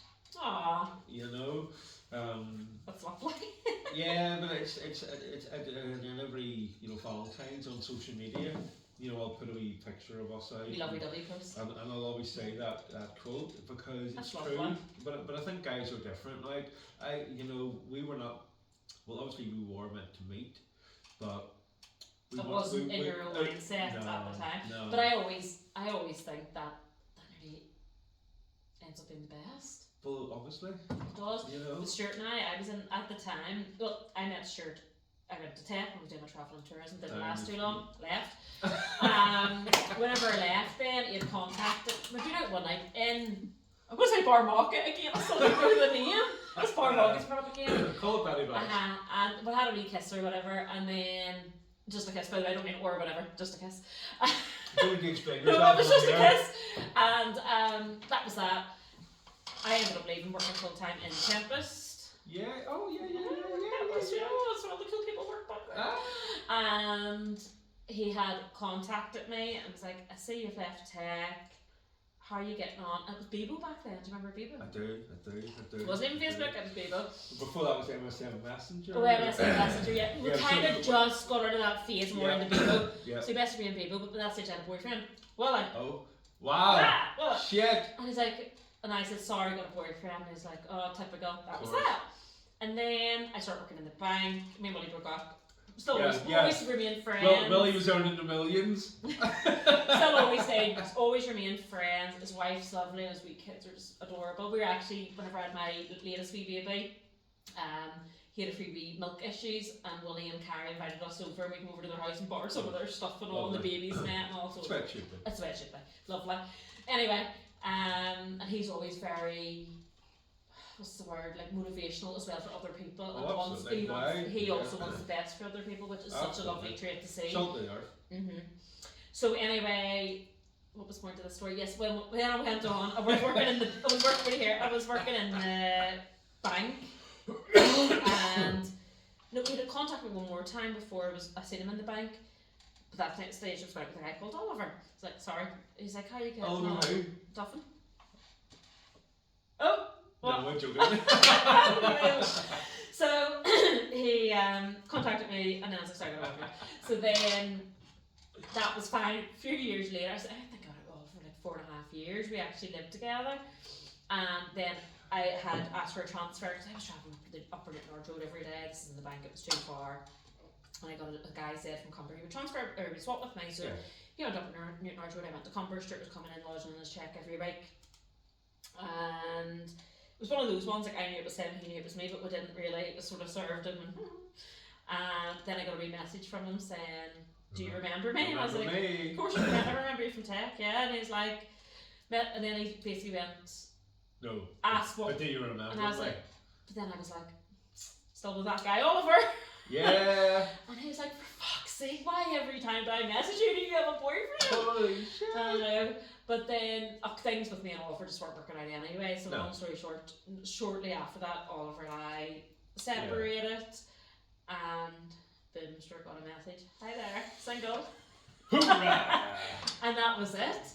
Literally, it was. It was meant to be. But it was the fastest thing you've ever seen in your life. So I got a bunch of it was I messaged him on the 13th of February. 14th of February, I got, Play, I don't know, a dozen roses, Alright, a alright, box of chocolates. yeah, you didn't prompt that one. And it really sounds like I set this up.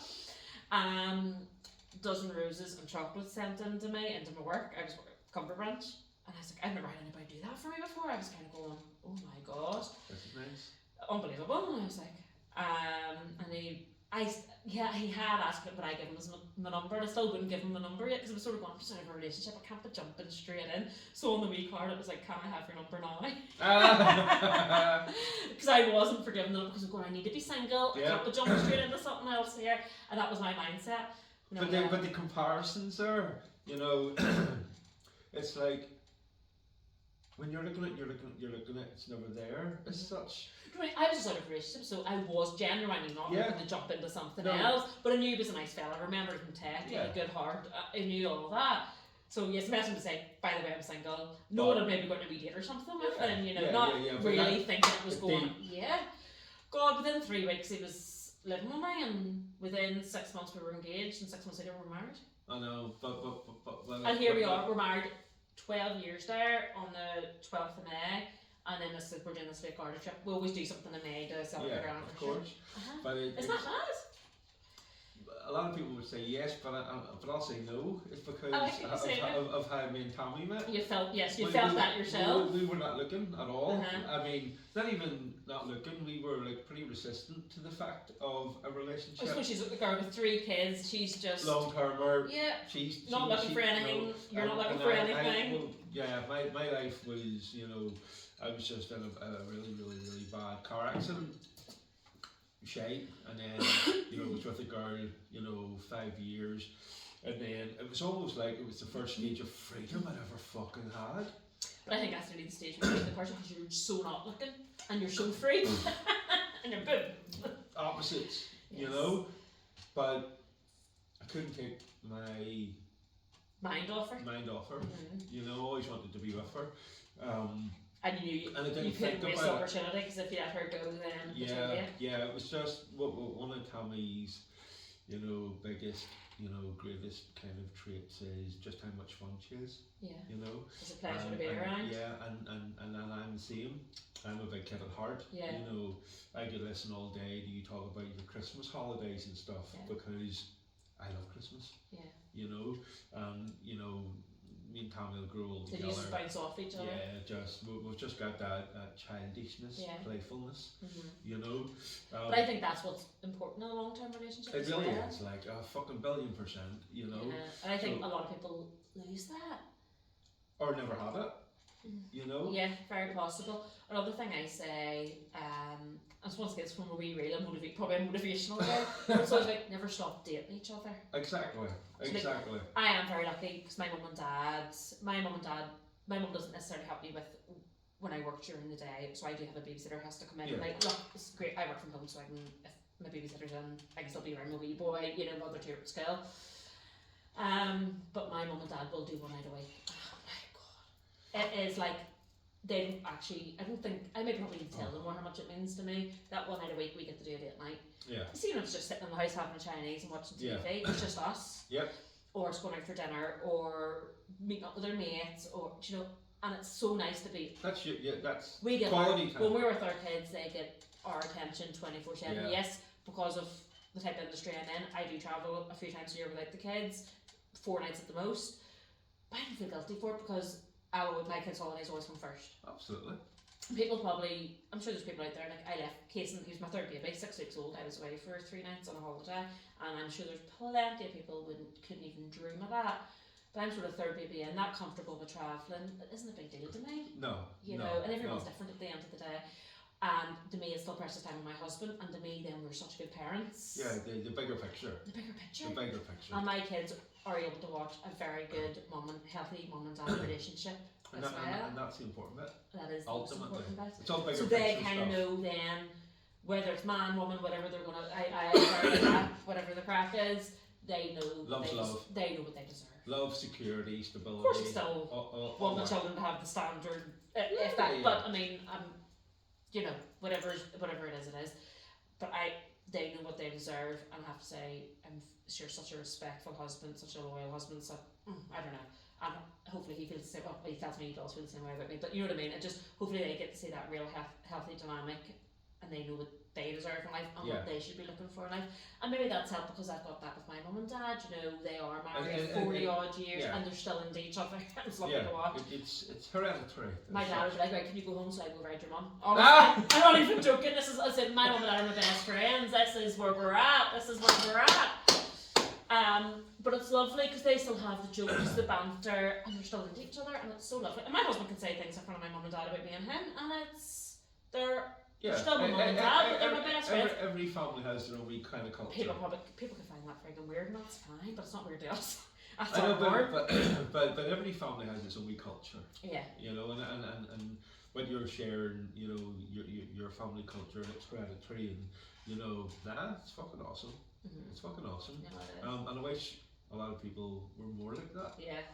Because it breeds authenticness, you know, as opposed to, you know, bullshit. Yeah. You know, fuck the bullshit. Mm-hmm. Real life. I think nowadays though you see so many, it's like, I don't know if it is social media or what, but you see so many people going astray. I think it was always there, right? But it's amplified. It's too easy now. Mm-hmm. And I always say it's easy to pop somebody a wee quick message here, there, you know. You know, especially under the influence of alcohol. Mm-hmm. Once upon a time, people used to go out, get drunk, maybe fancy a guy, mm-hmm. but they'd never say anything, or fancy a girl, but never say anything. Just wouldn't have the balls. Wouldn't have the balls. Wouldn't have the bottle. But when you go home and you've polished off a pizza, and you've you know what I mean? And then you're like, it's like, what did they say? There should be a breathalyzer for a mobile phone. Yeah. So you wake up the next day and you go, why did I do that? Why did I say that? You know, but as you say, it's too easy for people. It's too easy. But it's a real shame too, because then. But I think what we say is, if you can keep it alive, as you say, you and Tammy bounce off each other, you have fun, make sure to your date nights every week, even if it ends up being in the house, and they're the things that keep the relationship alive. And a lot of people can be swallowed up in parenthood, swallowed up in work, it's so important just to make a wee bit of time for each other. Yeah, absolutely. It really is. It totally and I think is. it's a real shame, but nowadays, unfortunately, it is too easy to, the temptation just to send that message or to respond to that message or whatever it may be. It really is. And regret it. You know? They're bound to. Because who hasn't done something when they're drunk and regretted it? Whether it's been said something. Everybody. Friggin' me, I tried to break out in breakdance and fail one time. You know, we regret. we regret stuff when we're drunk. Do you know what I mean? Everyone's saying. But here, we can forget about that. I know. But when it comes to hurting somebody else, you can. Oh no. We're getting very deep here. We're getting hurt. Yeah. I'm a very fucking philosophical guy. But what I mean is, sorry, there's no evidence of it. You know, it's like kids growing up now. There's evidence of everything. Everything's recorded. Even somebody going, like back in the day, what do you call that? Rap the door. Oh, or Belfast, ring the bell. Oh yeah. Well, everyone's got ring cams. Yeah, well, we called it the Grand National. So we would have fucking knocked the door, right? And then, like, you know, I grew up in the housing estate in Antrim, and we knew the guy that would give you, and I am going back, obviously, 25 years. Yeah. But we knew the guy that would give you £1 for Halloween. And £1 27 years ago. That's like a tenner now. It's like a fucking tenner. So we knew the guy. So, but equally, we knew the guy that would give you a chase if you. That was just as exciting as the £1. Even more. Yeah. So we would knock the door and we would call it the Grand National because there was this road. It was the same road. Like, see my nail there. For God's sake, here we go. Oh, here. What's happened to this nail? So skateboards. Right. So see the same road as the Grand National, where you ring that doorbell and run, and you jump all the hedges. Right. Right. It was on a hill. Right. But equally, when we weren't doing the Grand National, we were at skateboards, and because it was a big hill, we would get on a skateboard and we would push. But because, as I said, I'm half backward, I'm like Forrest Gump, you know. I always used to run over my fingers. Yeah. I always wondered why it hurt. Nobody else is running over the fingers. Nobody else running over the fingers, but no, all those memories are fucking priceless, like, you know, and but my point was none of it's recorded. No, there's no evidence that you There's did no that. evidence of it, and you know, there's an argument, you know, how cool would it be that there was, but you know, thank fuck there wasn't. No, do you know, I would really hope we can stop the technology now before we go any further. Like, where do we end do here? you know, like football, they have VR. Mm-hmm. Where, you know, this guy's running to score a goal, but he's offside. The old days. Or yeah. Did you hear all that? I do, that's bad, like. That's not good. You stop in holidays and shave and cook a wee bit. But yeah, so they're everybody used to say, fuck, you know, we need technology where that goal was across the line. Yes. Or not, because the referee got it wrong. Yes, which human error. Right? So they got the technology that said, holy shit, the referee. We can watch it back. We can watch it back. It's a goal. Mm-hmm. Whereas now they're saying it's gone too far. It's gone too but far. I think with everything, you know, we got to the point now we're self-checkout in some shops where gone too far. Well, we're get to the point where there's not really jobs for anybody. I know. It's scary. And even the jobs that there is, there's zero contract. I know. Who the fuck can build a life? But even now, even with the whole pension thing, then you know. Now, any job you're really going into, not very many. Unless you're going to, like, say, work as a teacher in a university in a hospital. Yeah, not really getting offered pension. There's no pensions and there's no jobs for a lifetime now. Yeah, we're back before, you know, you worked in the bank, and when the bank managers were leaving, they were getting a freaking amazing pension. Well done, amazing. That's great. And a salary for 45 years. So it's just a wee bit. Hence why then me and my husband have got into buying a few buy-to-lets just to try. That's our pension because we have no pension. Yeah. You know, I guess I worked in the bank for a certain amount of years. Have God knows probably buttons that built up in that. Couldn't tell you. So our pension's now in our buy-to-lets because what else are we going to have? I know. It's a wee bit scary. And then I am getting worried about supermarkets, general shops, just even online shopping in general. All of it. Gas, electric, tires for your car. It's everything. Even going out, you look for if you've got a house, you look for your furniture. You could go out to the shops, look for your furniture. Like, I'm guilty of it myself. Tesco online shop, boom. Well, I'm getting to the stage now where I want to try and revert myself a bit to a degree. Yeah, but it's kind of then it's people's pride. The convenience. Well, it's people's pride and people's ego. Mm-hmm. You know, I'm getting to the stage now where I'm thinking, I don't mind buying second-hand garden furniture. Oh, I'm saying. Whereas before, Marketplace, I'm all over it like a rash. Yeah. Whereas before, though, I'd be. What do you mean, fussy? Yeah. Weird. I've never been funny. Funnily enough. You know, it's just kind of like, I own that, I bought that, that's mine. Where it's like now. Like your new shirt, you went out that night and got drinks bottle. I know, nightmare. No, funny. Whereas now it's like, I didn't really own that. Do you know, my mum, even though my mum and dad were always in a very good position, well, since I was born, not before I was born, because I said my dad worked very, very hard, but they always made second hand an okay thing. So funny, when I left the bank, here I go again, my job careers, I left the bank due to, believe it or not, anxiety, believe it or not. Not that you were pregnant or anything? I wasn't pregnant that time. Pregnant that time? So it's 3 kids, the one man, not too bad, okay? I'm married, I wasn't married. Nothing wrong, by the way. Nothing wrong with anybody outside of that. Look at Garth. No, but I left the bank. The pressure was on me. At that time, I working way up, believe it or not, to one below the manager. It was called customer advisors. That was dealing with loans, mortgages, all that sort of stuff at a very young age. And I was hitting like the highest sales target in the catchment area, if you know what I mean. So I can't remember how many branches, let's just say 18 branches. Then I'm trying to live up to that every friggin' month, or every quarter, or whatever it was. I put the pressure on myself. The bank didn't do it to me, I done it to myself. Of course. I left. And the best decision I made, because look at the banks now, sure, half of them are bloody shut down, everything's online. Anyway, so I went to a thing called, remember Shabby Chic? Shabby Chic? You buy furniture, you paint it, you shabby chic it. Upcycle. Yes, of course. Shabby Chic, that was the name, so I set up a wee page called TJ Shabby Chic, which was Tiffany Jacking, the name of mummy.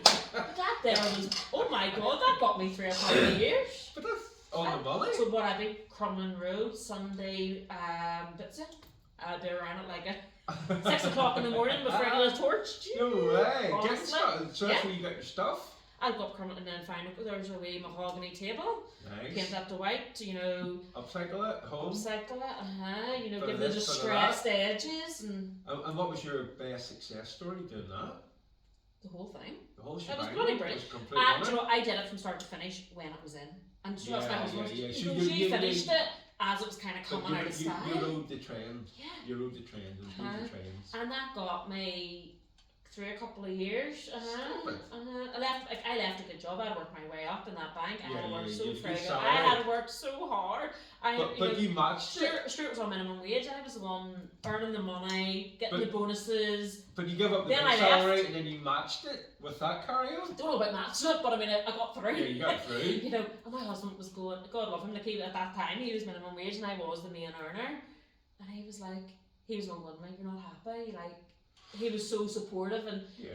I was coming home and wanting to go to bed from work and that wasn't normal. I was not, you know, Yeah, it wasn't a good balance. No, it wasn't. And he was like, But I'd just rather have you and I don't care. And, you know, that was our main income. And shabby chic. then shabby chic, I just left and started shabby chicing and then I got me through and it was great. That's brilliant. It was But- so good. And it was all furniture. Furniture, and then I got to the point maybe I was seeing like a nice clock or saw like a nice lamp, and then I'd make a battle a bit, so make a bit of profit on it. I wouldn't, some stuff I wouldn't necessarily And want to were do. you selling them on eBay or Etsy or where the Facebook, fuck? Just Facebook. just Facebook. I set up my own wee Facebook page, and people, I just grew and people followed me, and then every Sunday people were waiting for the stuff to go up for sale. And I got to the point I didn't have to paint. I painted very little. I was like buying, as I said, lamps, pictures, whatever, and maybe adding a $5 on each thing, and it was selling. It was great. So And that got us through. back to my original dilemma. Are entrepreneurs born or made? I would always say I got it from my dad. Yeah. Because my dad's very always. Do you know my dad? Like my dad, not that my grammar's great, it's not, but my dad has. If you spoke with him, his grammar's so bad. You think he was thick? A little bit in a bad way. No, He's- but he's not- I like that though. He's far from it. See, business-wise, he has been the most intelligent man. I think I've learned so much from him. And my dad has. I've actually agreed with everything he's done. So he had actually bought a house from a brother, bought a house for me, but not for me and not for my brother. For us to we rented it from him. So he did not just go, even though we could have, here's a house for you and here's a house for you and you can just live in it rent free, because you need to learn in life, you need, you know. Yeah. So yes, we paid cheaper rent. Joe Blogs moved in, Of course. but we had to pay rent. Absolutely. See, as soon as I started tech, my dad made me pay £40 a week to live in his fucking house. Yes, housekeep. Nearly killed me. I had a part-time job and I was handed over to him. At the time, I was raging. And then, do you know what really annoyed me was the kids at tech, they got, I can't remember, but it's like £40 a week or £40 a month they got from the government for... Yeah, education purposes. Yeah, but because, you know, if your family earn too much, you don't get it. So I said to my dad, well, can I not be getting... You know. Can you not give me that? Because Like, all my friends are getting it and I'm not getting it. And he's like, no, you can go out and earn it. No, it's housekeep. So I paid my housekeep, and then as I said, the first wee house me and my brother both lived in, we paid rent.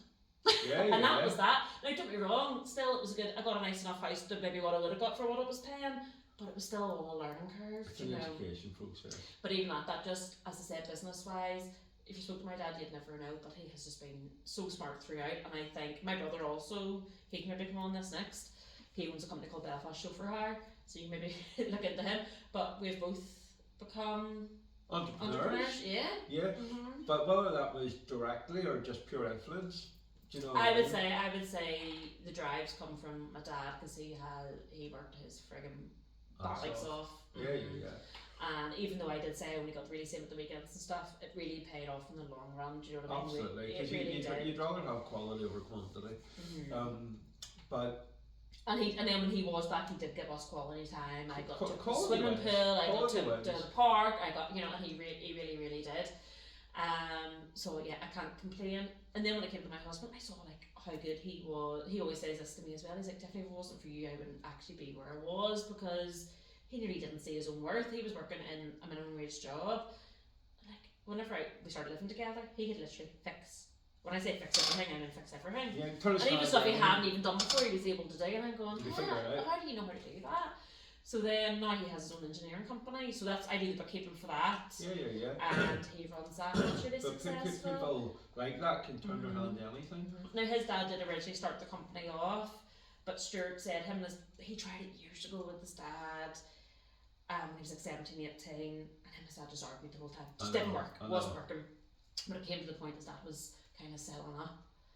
And I was like, Stuart, you know, you'd be perfect at that, don't let that go. Like, so he went then to tech, did a couple of nights a week to build up. He knew what to do, but just to have it on paper kind of thing, you know. And then we've built it and grown it from there. And you know, that would be over test travels, like that's our main income. Yeah. Do you know what I mean?